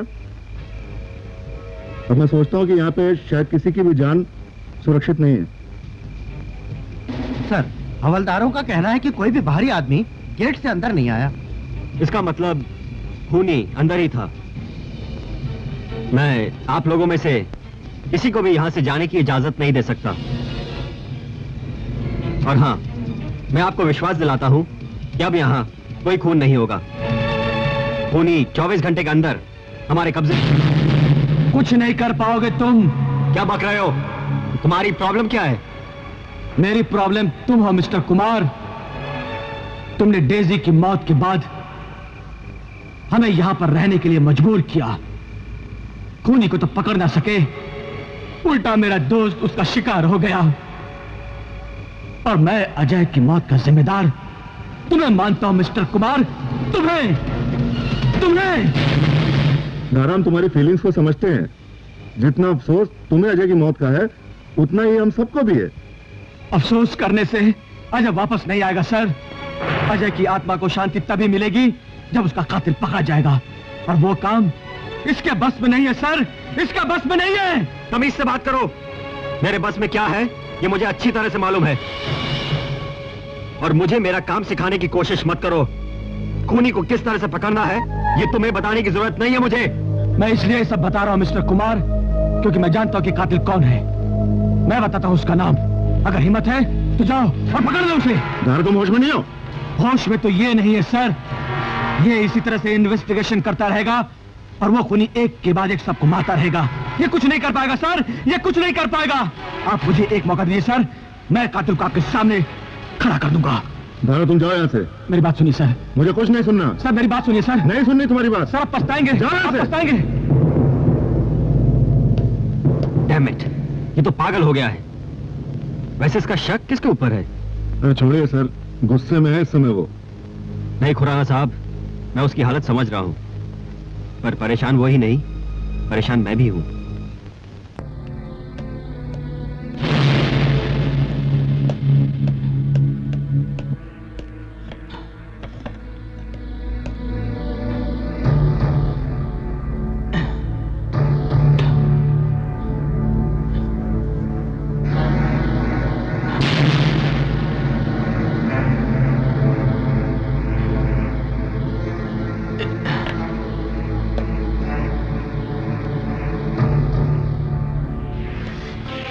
ये चाकू लेकर कहां जा रहे हो तुम? मेरे रास्ते से हट जाइए सर, आज मैं उसे जिंदा नहीं छोड़ूंगा। इसे जिंदा नहीं छोड़ोगे? तुम्हारा दिमाग तो ठीक है? हाँ, मेरा दिमाग खराब हो गया है, मेरे सर पर खून सवार है। आज मैं आपकी कोई बात नहीं मारूंगा सर, ये किस्सा मैं खत्म कर दूंगा। हट जाइए मेरे रास्ते से सर, हट जाइए। रुको तारा, बात सुनो मेरी। नहीं सर, मुझे जाने दीजिए। मैं कहता हूं अंदर चला। तुम क्या समझते हो कि जिस पर तुम्हें शक है उसे मारकर तुम सारी समस्या खत्म कर दोगे? उसे मारकर फांसी पर चढ़ जाओगे तुम, और तुम्हारा सारा कैरियर एक झटके में चौपट हो जाएगा। मुझे अपने कैरियर की चिंता नहीं है सर, मुझे तो बस अजय के खून का बदला लेना है, बदला लेना है, बदला लेना है। मैं तुम्हें अजय के खून का बदला लेने के लिए कब मना कर रहा हूं, लेकिन खून का बदला खून ये फिल्मों में होता है, नॉट इन रियल लाइफ। कल हम लोग कुमार साहब के पास चलेंगे, उनको बताओ कि तुम्हें किस पे शक है। उस खूनी को गिरफ्तार कराने में उनकी मदद करो। खूनी गिरफ्तार हो जाएगा, तुम्हारा बदला पूरा हो जाएगा। लेकिन सर, ये चाकू मुझे दो। ये सब हम लोगों का काम नहीं है, ये पुलिस का काम है, इसे पुलिस को करने दो।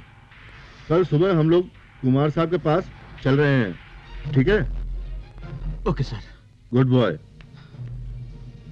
खुराना साहब, अब बताइए, आपके खिलाड़ी का गुस्सा शांत हुआ कि नहीं? कुमार साहब, गुस्से में न जाने क्या क्या कह दिया मैंने आपको, मुझे माफ कर दीजिए। कोई बात नहीं बरखुरदार, एक पुरानी कहावत है, सुबह का भूला अगर शाम को घर लौट आए तो उसे भूला नहीं कहते। हाँ खुराना साहब, अब बताइए, ऐसा क्या काम पड़ गया जो आपको मेरे पास आना पड़ा? एक्चुअली दारा को किसी पर शक है, और इसका कहना है कि वही एक ऐसा शख्स है जिसके पास कत्ल करने का कोई मकसद है। आप जरा इसकी बात सुन लीजिए। बोलो, क्या कहना चाहते हो तुम? मैं आपको शुरू से बताता हूं। दरअसल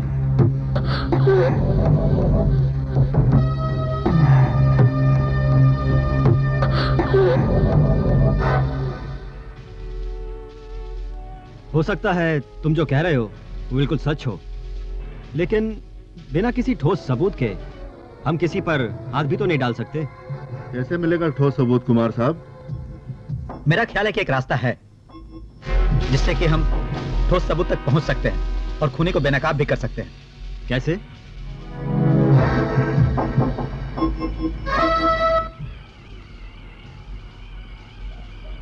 डॉक्टर राहुल, प्लान तो आपका बहुत जोरदार है, पर यह काम करेगा कौन? मैं करूंगा कुमार साहब, मैं करूंगा। सोच लो, इसमें जान जाने का खतरा है। अगर मैं अपनी जान देकर भी अजय के कातिल को पकड़वा सका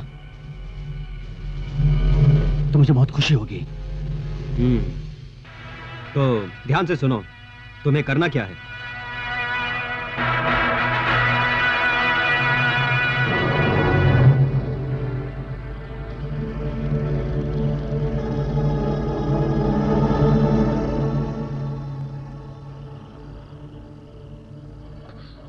मैंने सुना था कि प्यासा कुएं के पास जाता है, लेकिन आज तो ये उल्टा हो गया। खुद कुआं प्यासे के पास चल कर आया है। तेरे ऊपर बहुत हिसाब बाकी है। आज सब चुकता कर लूंगा। ये तो वक्त बताएगा कि कुआं कौन है और प्यासा कौन। पर जो तू खेल खेल रहा है ना, उसका समय पूरा हो गया है। मैं तेरे खेल को खत्म करने आया हूं। खेल तो अब शुरू होगा। मार, मार।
खबरदार जिम्मी, तुम्हारा खेल खत्म हो चुका है।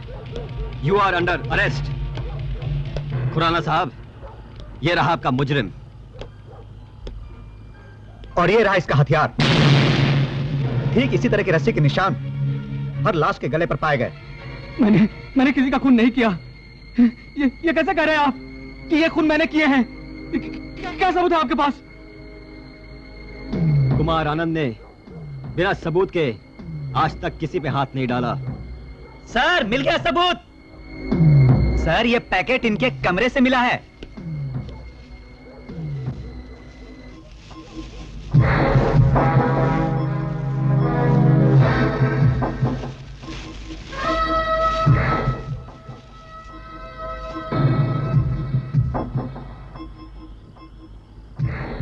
सबूत तुम्हारी आंखों के सामने है।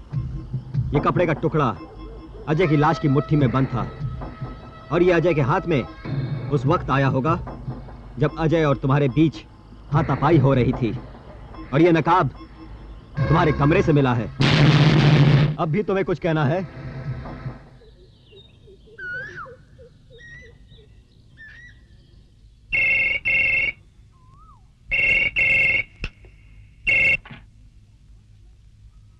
कुमार आनंद स्पीकिंग। हेलो कुमार साहब, मैं खुराना बोल रहा हूँ। ओह खुराना साहब, बताइए आप क्या प्रॉब्लम है? प्रॉब्लम नहीं, एक रिक्वेस्ट है सर। आज शाम को हम लोगों ने एक पार्टी रखी है। वो लड़के लड़कियां काफी दिनों से टेंशन में थे ना, अब आपकी कृपा से टेंशन तो दूर हो गई है, तो मैंने सोचा कि एक पार्टी दे देते हैं, बच्चे खुश हो जाएंगे। और सर कुमार साहब, आपके बिना तो पार्टी पूरी हो ही नहीं सकती। मुझे बहुत खुशी होती खुराना साहब अगर मैं आपकी पार्टी में पहुंच सकता, लेकिन मुझे आज ही दिल्ली वापस जाना है, इसलिए मैं पार्टी में नहीं पहुंच पाऊंगा। अच्छा, खैर कोई बात नहीं सर, वैसे बहुत अच्छा लगता अगर आप पार्टी में आते। नहीं खुराना साहब, आज के लिए मुझे माफ कीजिए। मैं आपसे अपनी पार्टी दिल्ली में ले लूंगा। हाँ जी, श्योर। अच्छा जी, नमस्कार। नमस्कार।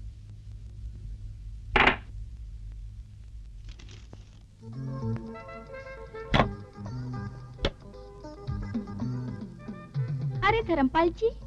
ओहो, तूने फिर पीछे से आवाज दी। नाराज क्यों होते हो? आज बड़े बंठन के जा रहे हो। तुम्हें मालूम है आज पार्टी में जाना है। पार्टी? वो क्या है? अरे वहाँ पर नाचना पड़ता, दिन चिका दे, दिन चिका दे। हाँ। मुझे भी ले चलो अपने साथ, मैं भी तुम्हारे साथ नाचूंगी। शक्ल देखिए कभी आईने में। तू हीरो बन सकता है तो क्या मैं हीरोइन नहीं बन सकती? हीरोइन बनेगी तू, जाने दे। अच्छा रुको 5 मिनट, मैं अभी आती हूँ। सारी बजे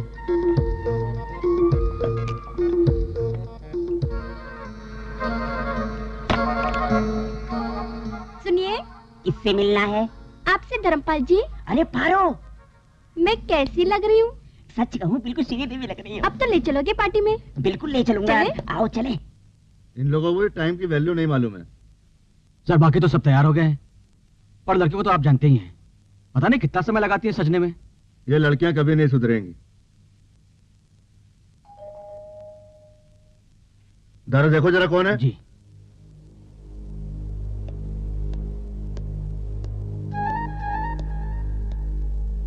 आइए कुमार साहब। Hello hello doctor. Hello Khurana साहब। हाँ आइए आइए प्लीज। कुमार साहब क्या हाल है आपके? और डॉक्टर साहब भी आए हैं। Very nice. मैं वापस जा रहा था, सोचा आप लोगों से मुलाकात हो जाए। नहीं, बहुत अच्छा किया आपने, इसी बहाने दोबारा मुलाकात हो गई। वैसे मुझे दारा का शुक्रिया भी अदा करना था, आखिर इसने जान जोखिम में डालकर हमारी मदद की है। शुक्रिया तो मुझे आपका करना चाहिए, जो आपने मेरी बात का विश्वास किया, अजय के कातिल को पकड़ा। अच्छा, आप लोग तो पार्टी में जा रहे होंगे? जी हाँ, बताया था आपको। हेलो कुमार साहब, कैसे हैं आप? हेलो, पार्टी की तैयारी है? हाँ सर, आज बहुत दिनों बाद हम सब टेंशन फ्री हुए हैं। पिछले 8-10 दिनों से तो यहाँ का माहौल इतना खराब था कि हम लोग तो हंसना ही भूल गए थे, पर आपकी वजह से हमारे होठों पर हंसी आई है। भगवान आप लोगों की हंसी बनाए रखे। Go and enjoy the party. अच्छा खुराना साहब, इजाजत दीजिए, अब मैं चलता हूँ। आइए, आपको गाड़ी तक छोड़ दूं। आइए। राहुल। हाँ तुम पार्टी में नहीं आ रहे हो? स्वाति तुम लोग जाओ, मैं कुमार साहब को स्टेशन पर छोड़कर आता हूँ, फिर वहां आऊंगा। जल्दी आना, मैं तुम्हारा इंतजार करूंगी। बस मैं यूं गया और यूं आया। बाय। Okay bye.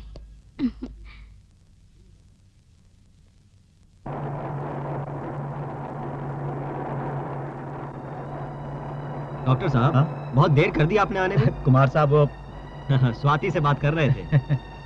वैसे चलिए, इस केस से किसी को कुछ मिला हो या ना मिला हो, पर आपको एक बहुत अच्छा जीवन साथी मिल गया है। वैसे मैं आपकी पसंद की दाद दूंगा, स्वाति बहुत अच्छी लड़की है। थैंक यू कुमार साहब। अच्छा, गाड़ी छूटने में भी कितना वक्त है? अभी 1.5 घंटा बाकी है। इसका मतलब हमारे पास काफी टाइम है। जी। जाने से पहले एक बार इंस्पेक्टर चौधरी से मिल लें। तो चलिए पुलिस स्टेशन चलते हैं। हाँ। क्यों अपनी हालत खराब करवा रहा है? मुझे बता क्यों नहीं देता है? ये खून तूने ही किए हैं। क्यों मार रहे हैं आप लोग मुझे? मैंने कुछ नहीं जानता, मैंने किसी का खून नहीं किया, नहीं किया किसी का खून। आइए सर।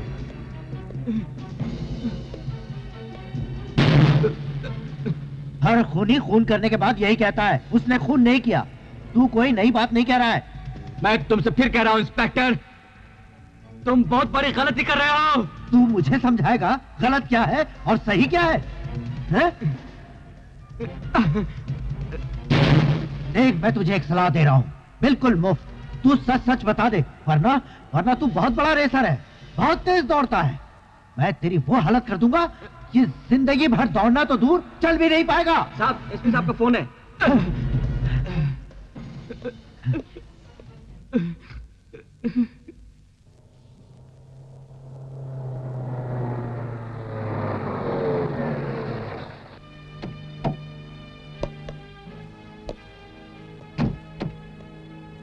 लड़के ने कुछ बताया? नहीं सर, अभी तक कुछ नहीं बताया, लेकिन पुलिस की मार कब तक बर्दाश्त करेगा?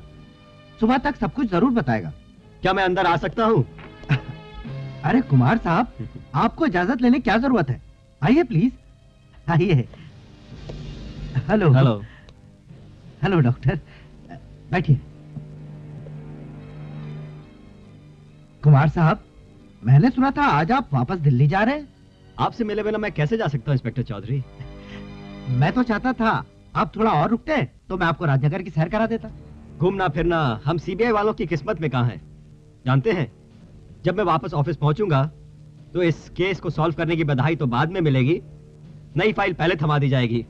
भाई अभी कुछ दिन तो मैं आराम करूंगा, पिछले 7 दिनों से बहुत उलझन में था मैं कुमार साहब। चौधरी साहब, आप इतने सीनियर ऑफिसर हैं, ये खून वून के केस तो आपके करियर में आते ही रहते होंगे। बड़े ताज्जुब की बात है कि आप इस केस में इतने परेशान हो गए। वैसे उस लड़के ने कुछ बताया कि नहीं? अभी तक तो नहीं बताया, पर जल्दी ही बता देगा। असल में उलझन की बात यह है कुमार साहब, मैं पिछले 8 सालों से इस थाने में हूँ। राजनगर एक छोटा सा कस्बा है, यहाँ का क्राइम रेट बहुत कम है। यहाँ पर हल्की फुल्की चोरियां या छोटे मोटे झगड़ों के केस आते हैं। जानते हैं, पिछले 4 सालों से एक भी खून का केस नहीं आया, लेकिन 7 दिनों में एक साथ 4 खून के केस। मेरी तो रातों की नींद उड़ गई थी। 4 खून? कुमार साहब, लेकिन खून तो सिर्फ 3 हुए हैं। नहीं, वो चौथे वाले खून का फार्म हाउस वाले केस से कोई संबंध नहीं है। यहाँ के हाईवे पर एक लाश पाई गई थी, जिसे किसी ट्रक वाले ने उड़ा दिया होगा। चेहरा पूरी तरह बिगड़ गया था, जिससे उस लाश की शिनाख्त भी नहीं हो पाई। वारदात कब हुई थी? 12 जुलाई की रात में। फार्म हाउस में पहला खून 13 जुलाई को हुआ था। इंस्पेक्टर चौधरी, इस केस के बारे में आपने पहले नहीं बताया। आप लोग फार्म हाउस वाले केस में बिजी थे, और मेरे ख्याल से इस एक्सीडेंट वाले केस का फार्म हाउस वाले केस से कोई संबंध नहीं था। अभी आपने बताया इंस्पेक्टर चौधरी कि आपके थाने में 4 सालों से कोई खून का केस नहीं आया। बस यही बात मुझे परेशान कर रही है। मैं इस एक्सीडेंट केस की फाइल देखना चाहूंगा। बिल्कुल देखिए सर। कुमार साहब, जब हमने खूनी को पकड़ ही लिया है तो फिर आपको परेशान होने की क्या जरूरत है? डॉक्टर राहुल, कभी कभी ऐसा होता है, जो दिखता है वो सच नहीं होता, और जो सच होता है वो दिखता नहीं।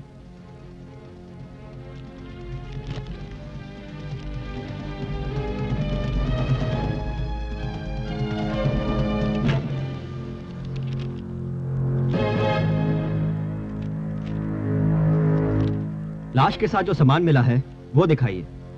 कुमार साहब, इस लाश में ऐसी कोई खास बात नहीं थी। हो सकता है आप सही कह रहे हो, लेकिन तसल्ली करने में क्या हर्ज है? अगर आप कहते हैं तो मैं सामान आपको दिखा देता हूँ।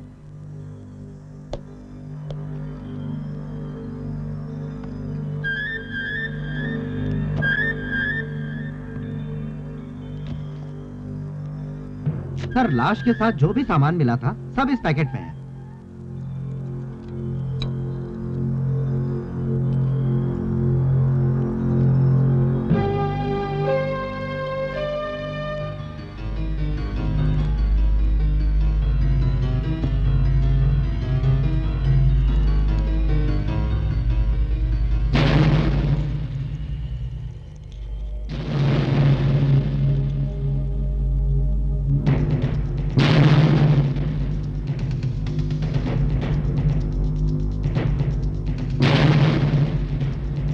इंस्पेक्टर चौधरी, आप ठीक कह रहे थे। इस केस का फार्म हाउस वाले केस से कोई लेना देना नहीं है। अब मैं चलता हूं। चलिए डॉक्टर राहुल, गाड़ी का टाइम हो रहा है। क्या देख रहे हैं डॉक्टर राहुल? कुमार साहब, लगता है मैंने इस ब्रेसलेट को कहीं देखा है। क्या? कहां देखा है? यही तो याद नहीं आ रहा है। कोशिश करिए डॉक्टर राहुल, याद करने की कोशिश करिए। मुझे खुराना कहते हैं। मुझे खुराना कहते हैं। याद आया कुमार साहब, याद आया। ये ब्रेसलेट मैंने महिमा फार्म हाउस में देखा था, खुराना के हाथ में। लेकिन खुराना को ये ब्रेसलेट पहने मैंने कभी नहीं देखा। याद करने की कोशिश करिए डॉक्टर राहुल, कि किस दिन खुराना को आपने ये ब्रेसलेट पहने हुए देखा था। मुझे याद है, उस दिन मैं स्वाति से मिलने के लिए महिमा फार्म हाउस गया था 12 जुलाई की रात को, और 12 जुलाई की रात को मैंने खुराने के हाथ में ब्रेसलेट देखा था। और हाईवे पर एक्सीडेंट हुआ 12 जुलाई की रात को। डॉक्टर राहुल, अगर आपका अनुमान सही है तो हाईवे पर जो लाश हमें मिली है वो इन खिलाड़ियों के कोच खुराना की थी। लेकिन अगर वो लाश कोच की थी तो पिछले 7 दिनों से जिसे हम कोच समझते आ रहे हैं वो कौन है? इंस्पेक्टर चौधरी, हम इसी वक्त महिमा फार्म हाउस जा रहे हैं। लेकिन वो सब लोग तो पार्टी में गए हुए हैं। पार्टी? पार्टी कहाँ है? पार्टी होटल कर्नल में है।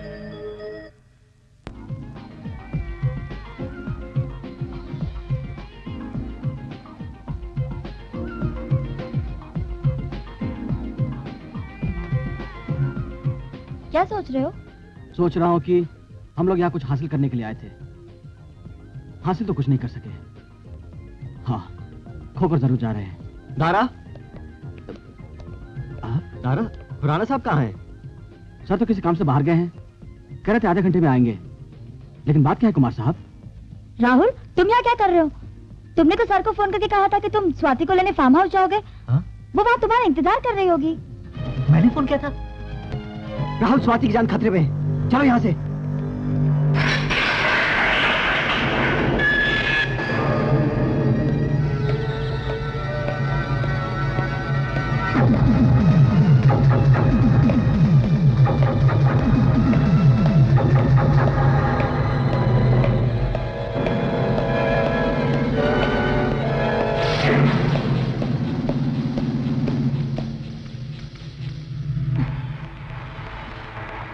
ये राहुल कहाँ रह गया? कह रहा था आधे घंटे में आ जाएगा, अब तो 1 घंटा हो गया।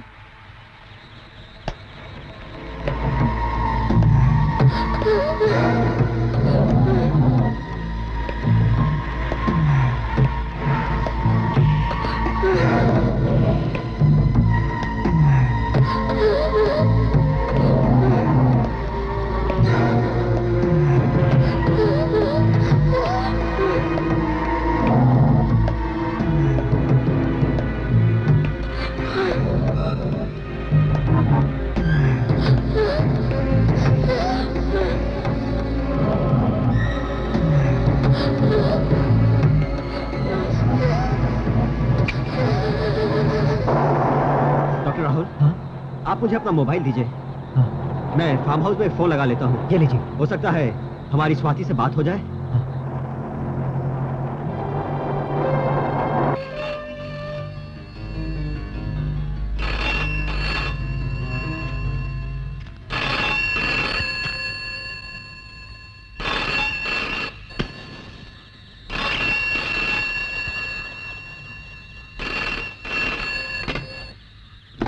हेलो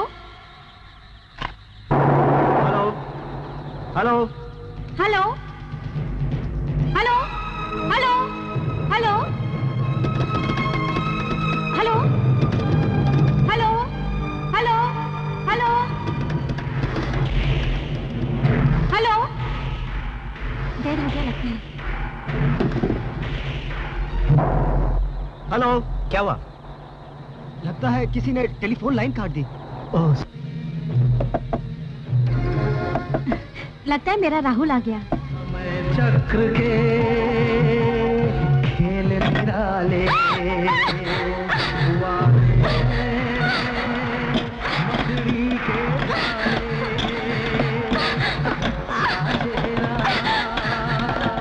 नजर न आए, हर चेहरा है नकाब डाले, जान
खेल खत्म हो चुका है।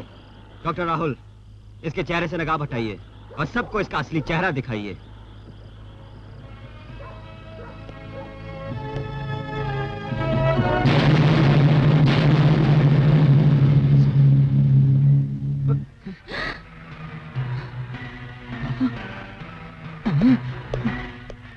तुमने इतना बड़ा विश्वासघात किया, आज मैं तुझे नहीं छोड़ूंगा, नहीं छोड़ूंगा तुझे। तू ही मेरे अजय का कातिल है, तूने हम सबको धोखा किया है। तुझे नहीं छोड़ूंगा, नहीं छोड़ूंगा तुझे। कमीने, आज मैं तुझे नहीं छोड़ूंगा।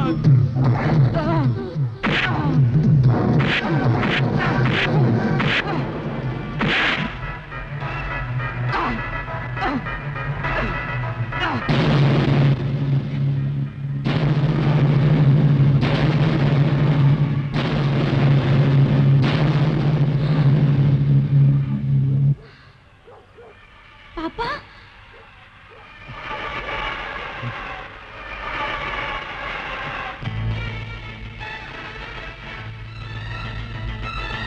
स्वाति की मां ने मुझसे दूसरी शादी की थी। मैं उसका सौतेला बाप था, फिर भी मैंने उसे अपनी बेटी की तरह समझा। स्वाति की मां की मौत के बाद मुझे पता चला कि उसने अपनी जायदाद को 2 हिस्सों में बांटा, एक मेरे नाम और दूसरा स्वाति के नाम। वसीयत में यह भी लिखा था कि अगर हम दोनों में से किसी एक की मौत हो गई तो दूसरा पूरी जायदाद का मालिक हो जाएगा। और मैं अपने हिस्से की जायदाद संभालने लगा और कुछ साल बाद मुझे जुए की लत लग गई। जुए में मैं एक एक करके अपना सब कुछ हार गया और मेरे ऊपर 10 करोड़ का कर्ज हो गया। तब मुझे जायदाद का वो दूसरा हिस्सा याद आया। मैंने सोचा अगर स्वाति की किसी तरह मौत हो जाए तो उसके हिस्से की जायदाद मुझे मिल जाएगी और इस तरह से मुझे कर्ज से छुटकारा मिल सकता था। फिर मैंने एक प्लान बनाया। स्वाति यहाँ ट्रेनिंग कैंप के लिए आ रही थी। उसके यहाँ पहुंचने के बाद मैं भी यहाँ पहुंच गया और ठीक कुछ दिन के बाद मैंने कोच खुराना को एक झूठा फोन किया।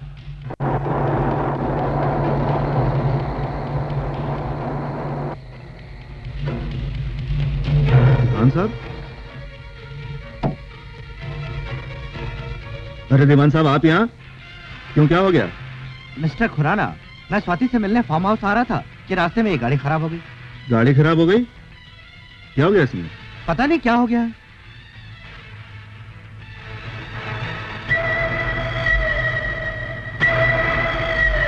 गाड़ी तो आपकी ठीक लग रही है दीवान साहब।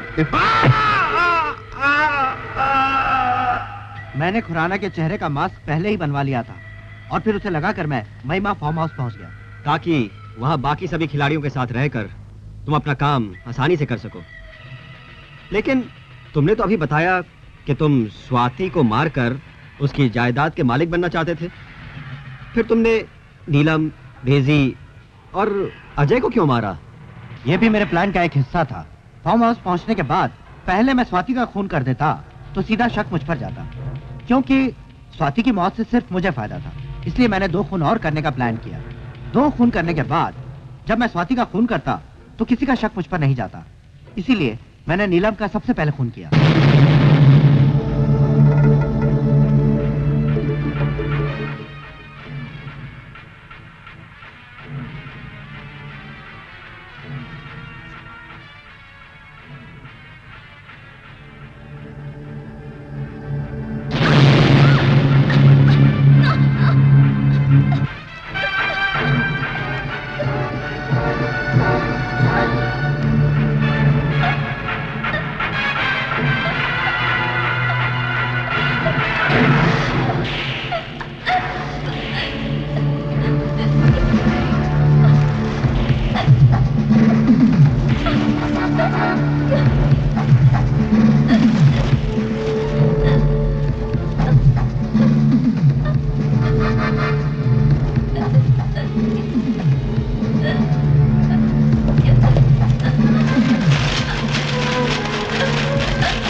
नीलम हत्या केस को इंस्पेक्टर चौधरी ने आत्महत्या करार दिया।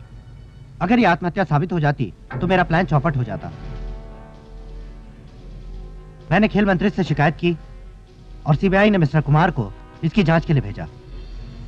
मिस्टर कुमार ने इसे हत्या का केस साबित कर दिया। फिर मैंने डेजी का खून किया और अब मेरा रास्ता साफ था। अगर मैं स्वाति का खून कर देता तो किसी का शक मुझ पर नहीं जाता। लोग यही समझते कि खुराना ही असली खूनी है। फिर मैं स्वाति को मारने के लिए वहां पहुंचा, लेकिन उस दिन स्वाति के साथ मनीषा सो रही थी और मैंने अपना प्लान बदल दिया और मैं बाहर आ गया। तभी अजय ने मुझे देख लिया। अजय को मैं मारना नहीं चाहता था, लेकिन हाथापाई में मेरा नकाब उसके हाथ में आ गया और उसने मुझे देख लिया, इसलिए मुझे उसे मारना पड़ा। अजय के मरने के बाद दारा मेरे पास आया और उसने कहा कि उसे जिमी पर शक है। मैंने जिमी को पकड़वाने के लिए एक प्लान बनाया। प्लान के मुताबिक जब दारा जिमी को लड़ने के लिए उकसा रहा था, तब मैंने अपना नकाब और अपने कपड़े उसके कमरे में छिपा दिए, जिससे मैं यहाँ से वापस चला जाता और तुम स्वाति को आसानी से मार देते।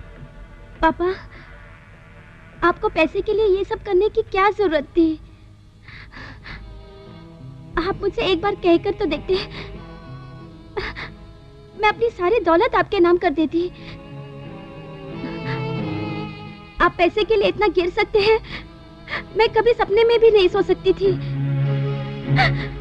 मम्मी के मरने के बाद मैंने हमेशा आपको अपना सहारा समझा। मैंने कभी आपको अपना सौतेला नहीं समझा। हमेशा अपने सगे पापा की तरह समझती रही और बदले में आपने मुझे ये सिला दिया। आपने ऐसा क्यों किया पापा? ऐसा क्यों किया? मैं हमेशा आपको अपने सगे पापा की तरह समझती रही। मैंने आपको कभी अपना सौतेला नहीं समझा। फिर भी आपने ऐसा क्यों किया? आपने ऐसा क्यों किया? मुझसे एक बार कहते तो मैं सारी दौलत आपके नाम कर देती, नाम कर देती।